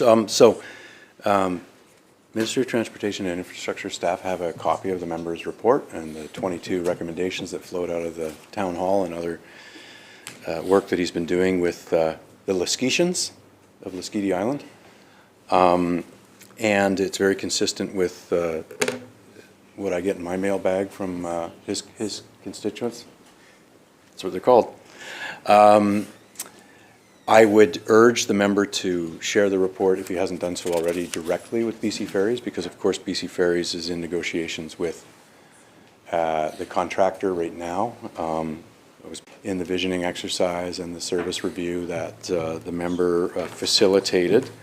And we will certainly echo some of the findings and recommendations in that report to BC Ferries. We have made them aware of this window of opportunity to influence the next renewal period for PT6. It is an unregulated route, so it's a bit different than those directly overseen by BC Ferries, but I can say at this point in time I'm reasonably confident that BC Ferries has heard the concerns. I think his report has landed well and was well done, and I think it would be advantageous for him to continue to share any findings or ideas with BC Ferries, because they're still underway in negotiations with the contractor. Member. Thank you, Chair. And the Lesquitians will be very happy to hear that. Thank you for getting that on Hansard. It's an island with about 500 folks that often aren't spoken in this problems areas in the community that have been raised for years, and there have been some minor improvements, but folks are really looking for solutions. The first is in the city of Parksville, or just adjacent to the city of Parksville, we have an intersection that the ministry I know is aware of called Plummer Road. It loops back to Highway 19A, I think that's 19A. The Old Island Highway, and then it interacts with Rathtrevor Provincial Park. A couple of years ago, we had a pedestrian that was struck there, seriously injured. We have a lot of people who live down in Saint Prairial that every time they have to make a left-hand turn, or when tourists come from Rathtrevor Provincial Park and they want to get into the city of Parksville, I don't want to say they're taking their lives in their own hands, but they're taking risks that they shouldn't be taking based on the orientation of the intersection, the lack of convenience, and the lack of safe, visible access points. I know this has been something that's been worked on for many, many years now. My predecessor, this was important to her, and she was championing this. We have seen some minor improvements at Plummer Road with some sort of temporary lines to create that left turn lane. But people in that area are really looking for answers. They want to know what is coming, what can they expect, and when can they expect it. So through the chair to the minister, for the folks in Saint Prairial, for the tourists that are in Resort Drive and Rathtrevor Provincial Park, what are the plans from the province for this area, and when can people expect to see this fixed?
Minister. Parksville staff discussing exactly the areas that he's raised today, Plummer Road at 19A and Rathtrevor at Resort Drive. There was a meeting as well last month, I believe, with the mayor of Parksville, and the discussion about what safety improvements to make was also undertaken, and with a view to improve some safety projects that are doable, that can be actioned quickly and could begin this summer. Those discussions still have to advance a little bit further, but ideas were put on the table, and the ministry and Parksville are in active discussion. Member. Thank you, Chair. I appreciate that. And I want to give a plug to the local Modi rep. Went through this recently in the last few days, and they were able to share much of what was said and then a little more. I guess the challenge is that people who live in Saint Prairial and people who are frequenting from Resort Drive, I think at the end of the day, people, they know it's going to take time. They know that it's going to cost money.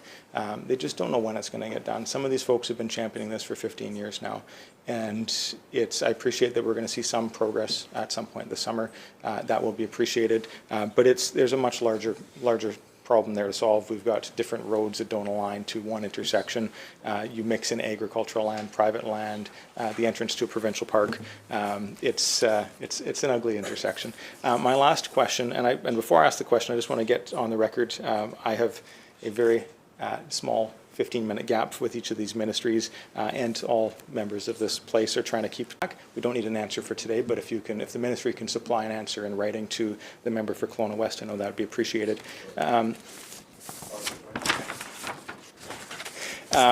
Last intersection is Columbia Drive, Sunrise Drive, and the Old Island Highway. On the south side of this intersection, it's an uncontrolled intersection. There's a stop sign at both sides. The highway is free to clear. On the south side of this intersection is a bus stop, which is great. We need transit. But the problem is the folks that live in Columbia Drive on the north side of the highway have to get to the edge of the highway. They have to look for a gap, and then they just book it across 2 lanes of traffic. I've seen parents taking kids running across that. I've seen seniors unable to run and holding up traffic. It is an accident waiting to happen. Is there any update that can be provided as far as what is being done to make this intersection safe for both the pedestrians that rely on public transportation, but also the drivers that use that roadway?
Minister. Okay.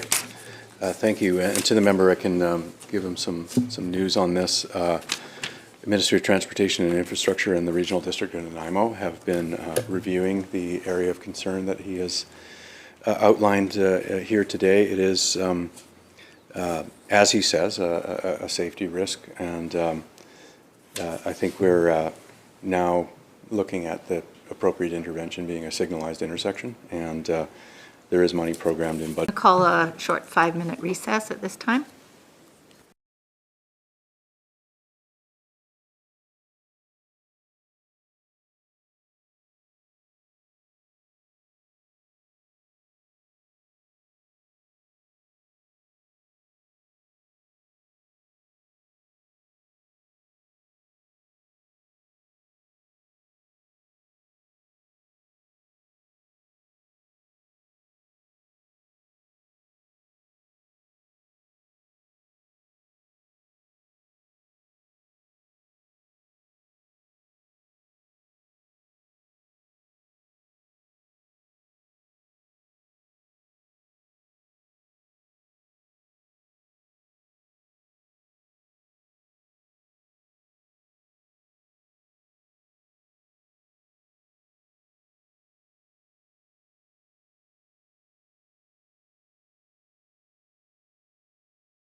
All right, I'll call the Committee of Supply, Section A, back to order. We're currently considering the budget estimates for the Ministry of Transportation and Infrastructure, and I will now call on the House Leader for the fourth party.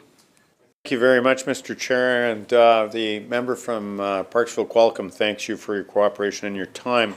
I'm going to narrow to basically 264th Peardenville overpass, Cole and Bradner Road, and actually let's deal with that one. I can have a written reply on Cole and Bradner Road. As we know, Cole Road in particular is a rest stop for truckers that by law need a place to stop and rest. But as the minister and I have talked to before, there is actually nowhere for a truck to pull in there because it is full of those that are unfortunate enough to be forced to live in RVs. It's not safe, it doesn't have the sanitary conditions, and they are not being asked to move along as per the requirements that are posted. And the same thing is going on in Bradner. We have people in Bradner Road that have been living there for 2 years now, if not longer. So the written thing on that is when will the minister allow local authorities to actually enforce the 24-hour laws that are existing, or when will the minister actually provide spaces that are badly needed for truckers on both those spots so that they have a place to rest and pull over and stop? And he can get back to me right on that. With regards to 264th overpass, you know, hooray, it's happening. Everybody's excited to see that. But I have at least one individual who has been trying to work with the ministry and getting absolutely nowhere. And I would remind the ministry of Jesperson's break-in muffler in Chilliwack as to what happens when someone's business is drastically affected. And that's exactly what's going to happen in this case.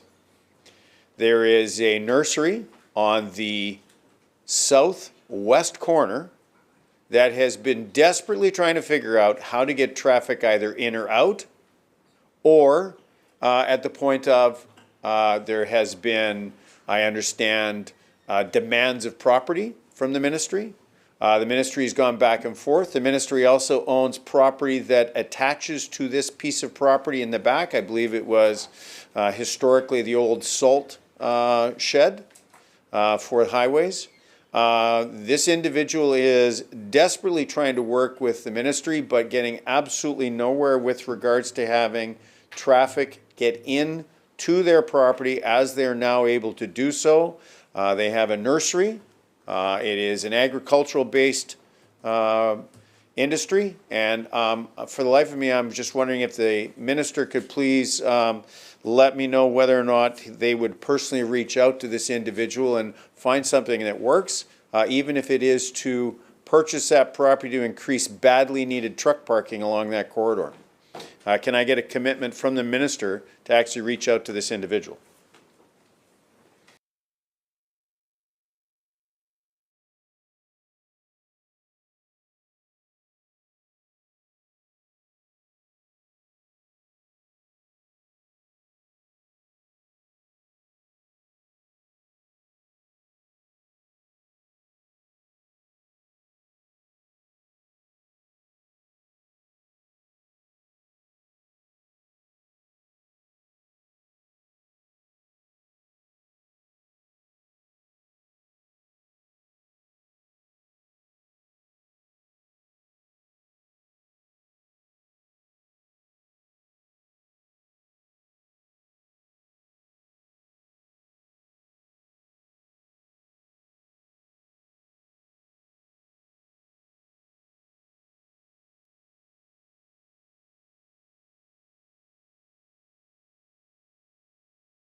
Minister. Okay, thank you very much.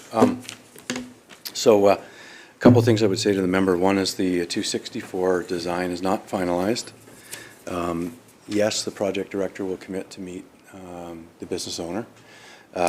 We do have, a couple of goals, which is design a better functioning, safe intersection. And those are the design principles that we're operating under. And we hope and we think we can come to a satisfactory set of recommendations about how that's achieved, and we'll do that in consultation with the property owner. Member. Thank you very much, Minister. I would say that thus far, communication has actually been very one-sided according to the owner of that property. To the point where their words to me was they felt rather threatened. And I don't think that that's the tone that this ministry, I think, wants to have with the landowner. And they would just like to find a way that their business is not drastically affected. And every time they come up with a solution, they're told is why we can get to a no, but not a yes. So they are willing to work with the ministry, including to the point of perhaps it should be a property that should just be bought outright by the ministry because, as I mentioned, there is property that is attaching behind it that the province does own. It's my understanding.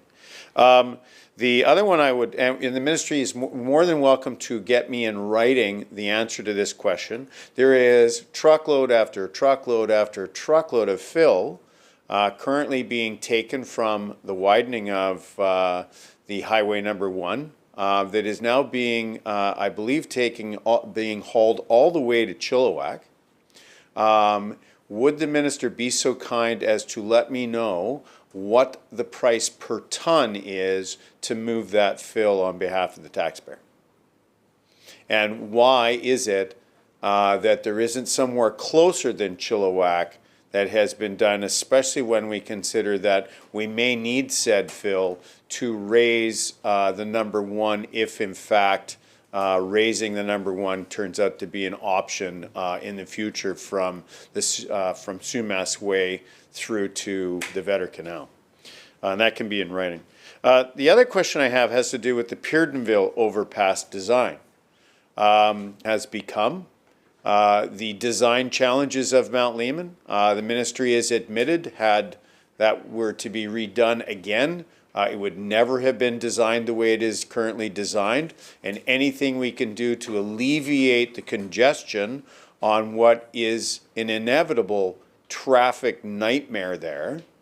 On the Peardenville overpass, has that been finalized? And will the minister commit here today to look at ways to turn that into, at the very least, a westbound exit?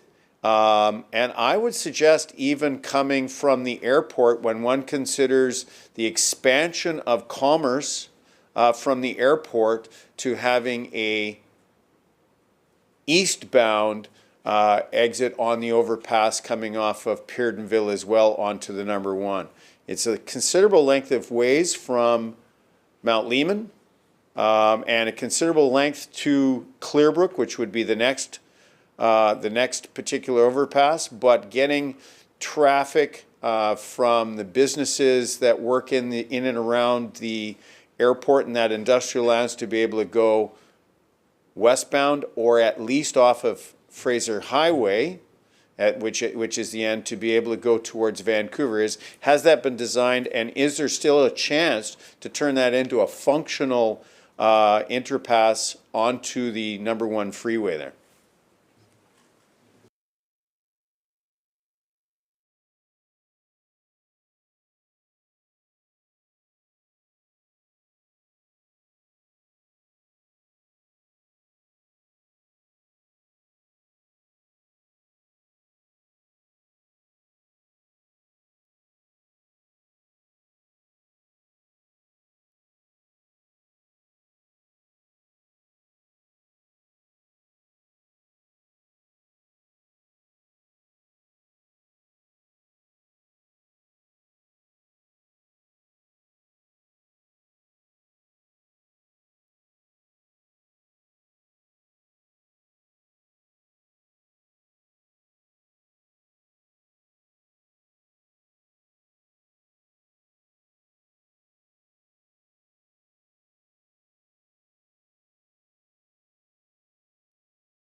Minister.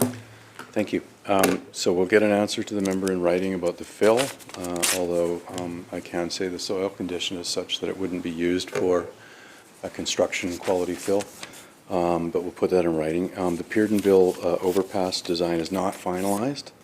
The design is in progress. We're working with the City of Abbotsford and the community, listening to them, hearing from them about what kind of overpass they want to service their community and fix the design flaws that were part of the previous iteration. Member. Thank you very much. I appreciate the minister's time. I would say this to the minister, with the greatest of respect. Mount Lehman was a poor design. There is now no easy way to fix that without considerable amount of money to buy businesses that are existing. In the Peardenville, it would take considerable congestion that is going on to the Mount Lehman now off. And by having an actual functional overpass that gets traffic on and off of the number 1 there, as it used to be, only improved, I think would do an awful lot to alleviate the issues there. Now, I don't know what the section of what Abbotsford is going to be asked to pay, but when one considers how badly the Mount Lehman is changed and the pinch points that are there, that there is no reasonable fix, I would strongly recommend the minister take a look at that, and I'm happy to have a sidebar discussion. I got some local knowledge because it's my hood. So, Seeing no further questions, I ask that the minister if he has any closing remarks. Just very briefly, Mr. Chair, I want to thank all the members who appeared during estimates, asked questions about their constituencies, their provincial programs. I want to thank the opposition critic as well for sharing how he wished to organize his time, and I most of all want to thank the Ministry of Transportation and Infrastructure staff, starting from the Deputy Minister, K. Krishna, and all the ADMs and executive directors and everybody who's participated in estimates. There's many people in this room and there's many people behind the screen that have been trying to supply answers to the thoughtful questions that members had. And with that, Honourable Chair, I will close. Thank you, Minister, and all members. Seeing no further questions, I will now call the vote. Shall vote 45 pass? Motion is carried. Thank you, members. We'll just take a 10-minute recess as we transition into the Ministry of Forests.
All right, welcome back, everyone. I call Committee of Supply Section A back to order. We are meeting today to consider the budget estimates of the Ministry of Forests. I now recognize the Minister to move the vote. Okay, do we have the vote?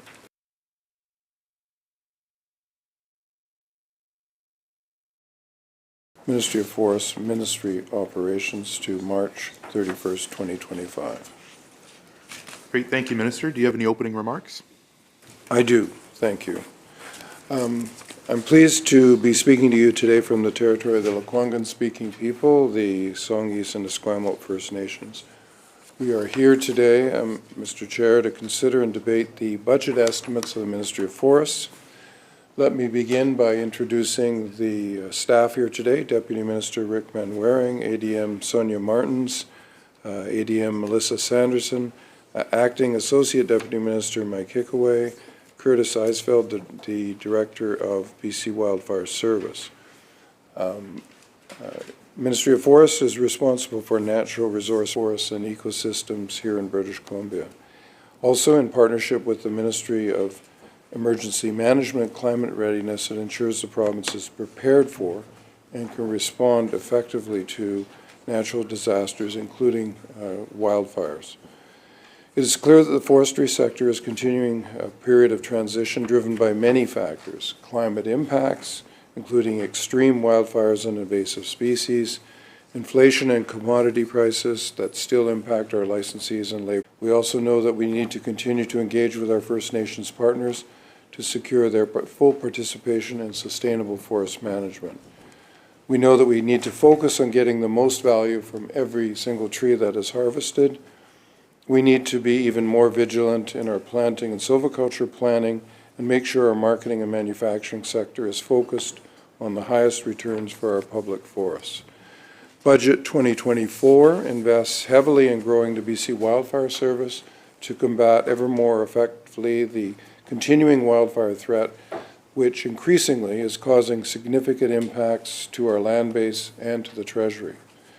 We're responding by increasing capital infusions into the service for more aerial assets, I think they mean airplanes and helicopters, and technology, more staff resources, and community resiliency planning. The Premier's Task Force on Emergencies, those recommendations will further buttress our responses to wildfires and emergency. Major impact with companies focused on getting value from our valuable forest resources. Our goal is to have a forest industry where workers and communities benefit from secure, innovative forest jobs for years to come. In Budget 2024, we are focusing on ways to manage and care for the province's natural resources to support economic prosperity. The Ministry of Forests operating budget, which we are about to consider, will be $850,670,000, an increase of $5,329,000, which constitutes a 0.6% increase. I will remind my colleagues that last year saw the transition of some Ministry of Forest files to the Ministry of Water, Lands and Resource Stewardship. That necessitated a rebalancing of our budget format.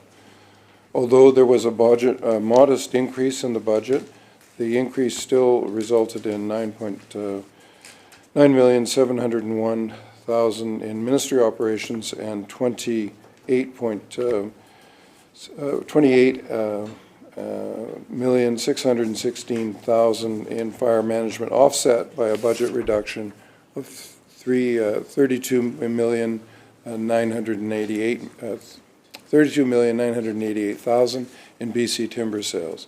The ministry capital budget for this coming year is $125 million approximately, an increase of $32 million approximately for the restated 23-24 estimates.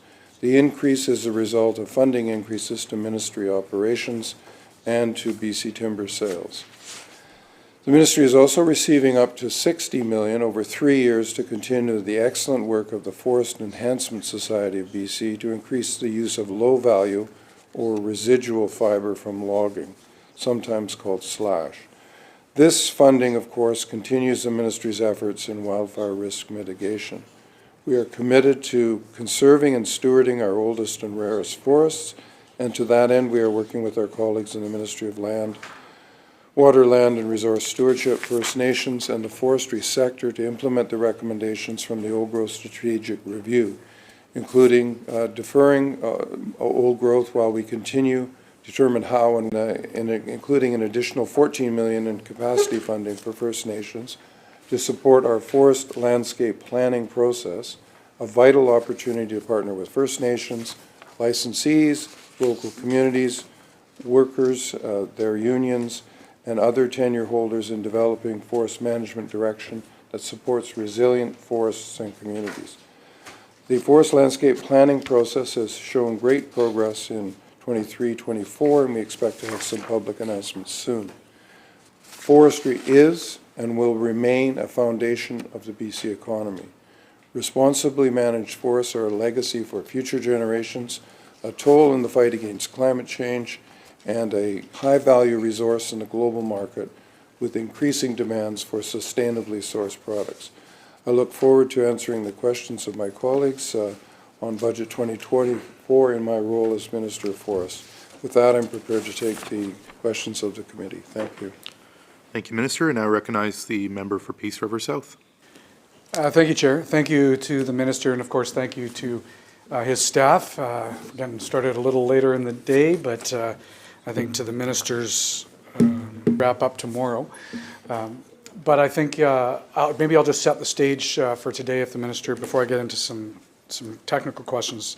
I do have a couple of colleagues that have some localized questions, and I've asked them to maybe try to, since it looks like we've got a lot of the staff here, try to get some of that out of the way today to try to have a good flow tomorrow. So hopefully with the Minister's indulgence, it might jump a little bit around, but I know he's got all the expert staff around him to be able to answer any, if not all of those questions.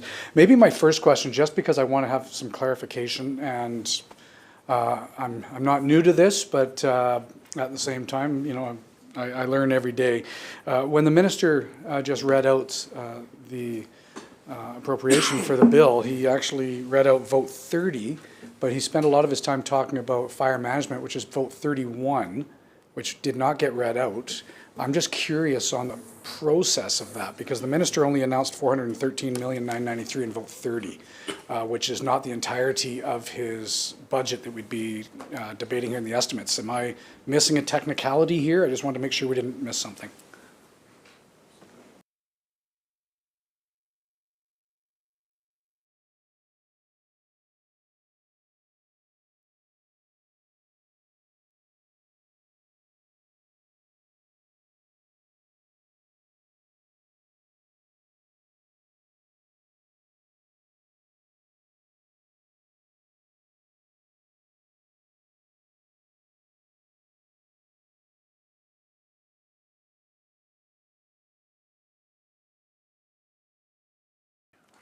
Member, maybe I'll just chime in.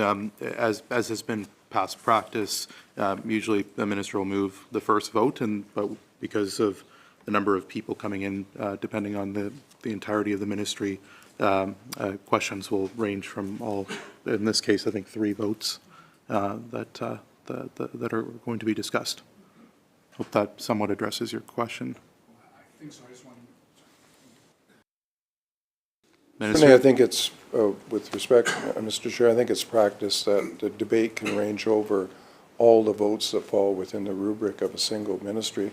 If the member wishes to formalize the process, which might be unduly restrictive given people coming in and out, we can do that, but I think it would inconvenience the member and other members of the opposition to not be able to move from one vote to another. And at the end, we'll put the vote, assuming we get to that point, we'll put the vote for all of the necessary votes in the estimates book. But generally, the practice is to permit questioners to roam from one vote to another without impediment.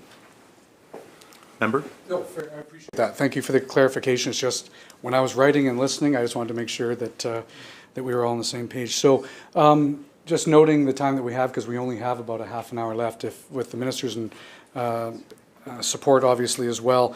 I'll probably leave a lot of my questions if I have time at the end of today, but I'm going to turn things over to some of my colleagues who have, as I mentioned, have some localized questions that we're hoping we can get some answers for. So I'll look at the chair to recognize. Member for Fraser-Nicola. Thank you, Chair. Through the chair to the minister. As the minister will know, constituents in Merritt have been protesting on a regular basis, trying to get the attention of the minister and the government. The issue is the lack of cutting permits for fibre to keep Aspen Planers mill operational. As it stands today, the mill operates 2 days a week. Hardly good family paying or family supporting jobs on 2 days a week. The minister received a letter from Mayor Mike Goetz on February 21st, 2024, requesting an urgent meeting with the city and Aspen Planers to discuss the issue. To date, 3 weeks later, they have heard nothing. When will the city of Merritt receive a response?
Minister.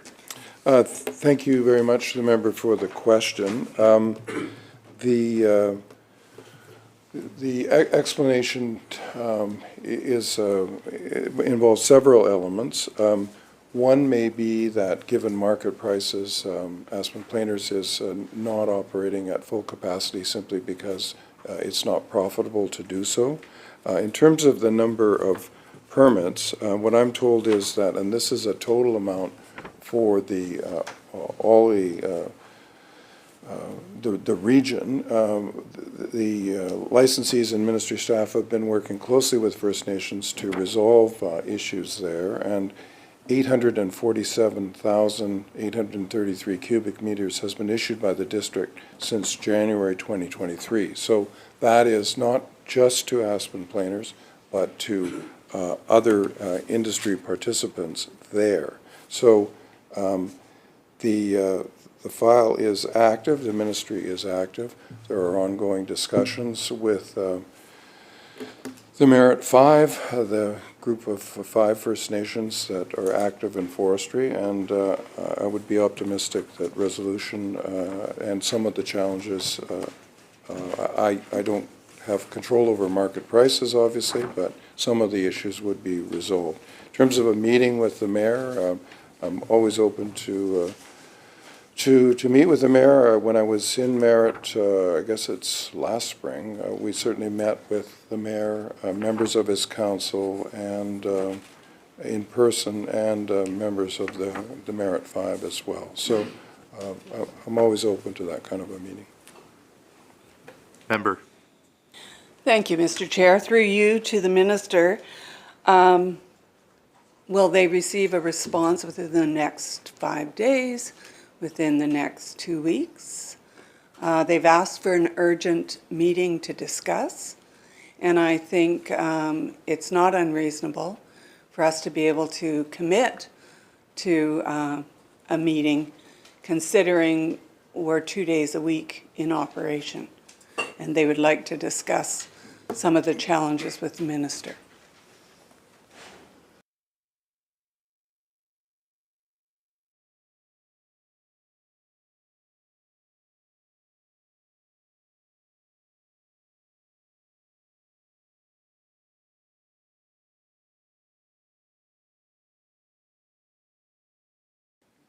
Minister. Thank you. I think the ministry can agree to respond within 10 working days, is what I'm told. And I think that is that's quite achievable, and that's what we'll do. Member. Thank you, Mr. Chair. Through you to the minister, 5 weeks is a long time for those families. Taking the 3 weeks we already have passed. Second question is, the industry needs permits signed in a timely manner with predictability. What is the plan to address that issue?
Minister. Thank you. 80% of the cutting permits that are applied for are issued within 40 days or fewer from the date of application. For the other 20%, which are the more difficult ones, we have initiated the process, and you heard that in my opening remarks, of forest landscape planning, which will deal with some of the challenges that have resulted in seeking and getting agreement. And we're optimistic that that process will result in faster results for the more difficult conversations that need to be had. Member. Thank you for the answer to the minister, and through you, Chair. One last question. I have a constituent who is in year 7 of an application for a heli ski land tenure. This applicant has faced numerous challenges throughout his process.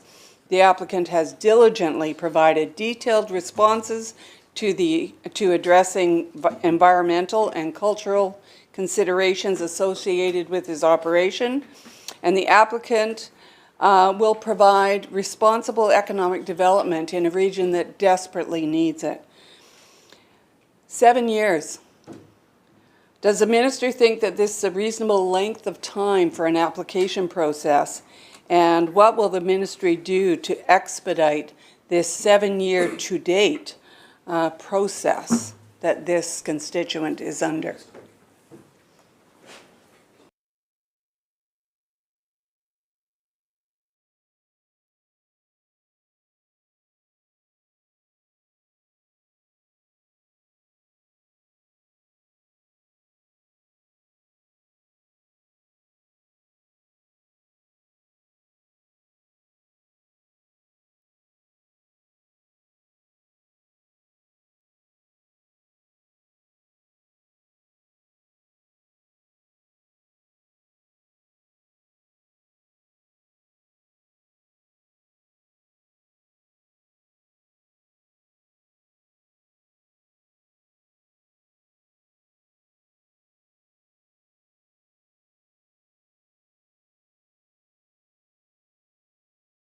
Minister. Thank you. I want to express some sympathy with the constituent that the member is representing here. There was a reconfiguration in the department, and the lands side, the Land Act, is now housed in the Ministry of Water, Land and Resource Stewardship. The adventure tourism aspect of that proposal is with the Ministry of Tourism. So those questions will have to be directed there. Member for Caribou-Chilcotin. Thank you, Chair. Just for the sake of staff, I'm going to ask about chipping and fiber, so I don't know if that requires a swap out or whatever, but I just want to say through the Chair, the Minister and I have had casual conversation about Atlantic Power in Williams Lake, and this is a power generation plant that has been active now, honestly, probably for about 3 decades or so. And its biggest challenge is that it's having a tough time getting fiber. And so my question isn't so much around the actual fiber itself, but it's what is happening, Chair, on the landscape. And so my question really goes to what makes this fiber chippable, and what is deterring people from chipping rather than burning the fiber itself?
Minister. Thank you. I spoke earlier about the money allocated to the Forest Enhancement Society of BC, which is focused on expanding the range which makes it economic for material to be brought into for milling or for to be used as hog fuel. Hog fuel is lower quality. What we encourage is, and it makes economic sense, is for timber that is of higher quality, that is chippable, that it go to pulp mills. That's a different category, and the lower quality would be suitable for hog fuel. The challenge that we're facing, and the reason that the money has been allocated to Forest Enhancement Society of BC is to encourage that activity of bringing in lower quality slash to be, rather than to be burned, to be used for other purposes other than being burned. And so the limiting factor has been the cost of transportation. The plan that we have and that's in operation by the way in which the money is spent, and it widens the radius from which that material can be hauled affordably and profitably. Member. Thank you very much, Chair, and thanks, Minister, for that answer. I guess maybe let me clarify my question. I am grateful, very grateful for FSBC and certainly the improvements that we saw there with more money this year. My question really is, what, I guess, discourages a contractor from chipping and to make that choice to burn? Because the question, yes, I am well aware that we are bringing, for instance, in my riding, and I think we spoke about this casually, from a pretty good distance out by Alexis Creek and, sort of an hour or two west of Williams Lake. My question is really for the piles that are much closer to our community. They might be 8 or 9 or 10 kilometers out of town, and we're burning those as well. And I actually, well, we can't use it here. I can show a picture of our power plant in the same image, is a pile of slash being burned. So I get the distances, and I understand and appreciate. I just actually encouraged a deal between a private landowner and the power plant for about, I think, 500 loads or so coming from a property at Lac La Hache. So I know at least a half an hour away, it seems to be, working financially for the plant. My question is, why are we burning so close to town?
Minister. Thank you. An important question, and I appreciate that from the member. There have been a number of initiatives taken to reduce slash pile burning. These are initiatives to both increase fiber utilization and reduce burning. So the waste level after logging has declined greatly from 2017 to 2023 on the coast, 37% decrease, and in the interior, a 24% increase or decrease. So, so in case of this specific example, and I've heard the same example from people in the Williams Lake area, that I think the community, I think the city council was complaining about smoke that was impacting residents because the burning was relatively close to the city. I'm not able to answer what it would be irrational economic behavior if those tenure holders could sell it to Atlantic and make money, and yet they're burning it. So one, therefore, I think is bound to conclude that it's not profitable to sell it to Atlantic, and that could be the price that Atlantic has set. Or wouldn't seem to be in the example the transportation cost, because it's very close in, but doubtlessly there's a labor and transportation cost of some sort to get it to the mill. So that's really, without knowing the specific numbers that are contained or buried in that example, I don't think I can really answer the conundrum that the member has posed. Member. Well, thank you very much, Chair, and thanks for the attempt. Maybe I'll ask it in a different way. This is what I asked originally was, are there any sort of regulations or mechanisms that would discourage a logger? In other words, is it just simply easier to burn it?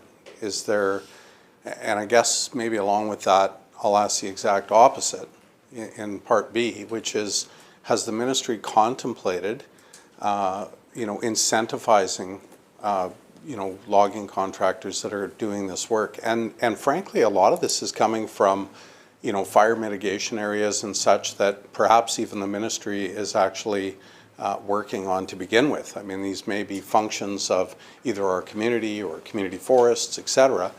But I just can't help but think that, there could be a better use, Chair, for this fiber. And, my fear is that there's something in the system that is, discouraging contractors to, chip this. Because I think, to the minister's point, yes, we've become much better at the way we mill logs and other things, and so that has actually created a problem in itself, right? Because the mills are actually doing a better job and creating less waste, right? So that's another pressure that's happened to Atlantic Power. But my fear is that there is something that is discouraging contractors from doing this work. Because I think also with respect to the equipment now, the equipment is it's more readily accessible, smaller equipment. We're not talking about huge big plants now, so it can move around a little bit. My fear is that there's something stopping people from, or discouraging them. And then the second part of that question is, have you contemplated incentivizing them to do that outside of FESBC? Because I understand that FESBC has helped and it's doing a great job.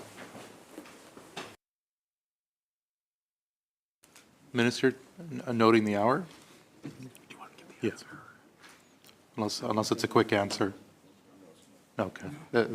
We'll You obviously know him like I do. We'll reserve our answer until tomorrow. It deserves a little bit more thought than I can give in 30 seconds. So with that, Mr. Chair, I'll move that the committee rise, report progress on the estimates of the estimates of the Ministry of. I think you've got the wrong one. Pardon me, I see. Okay, I'm reporting on the other ministry as well. The committee rise, report resolution and completion of the ministry estimates of the Ministry of Transportation and Infrastructure, and report progress on the Ministry of Forests, and ask leave to sit again.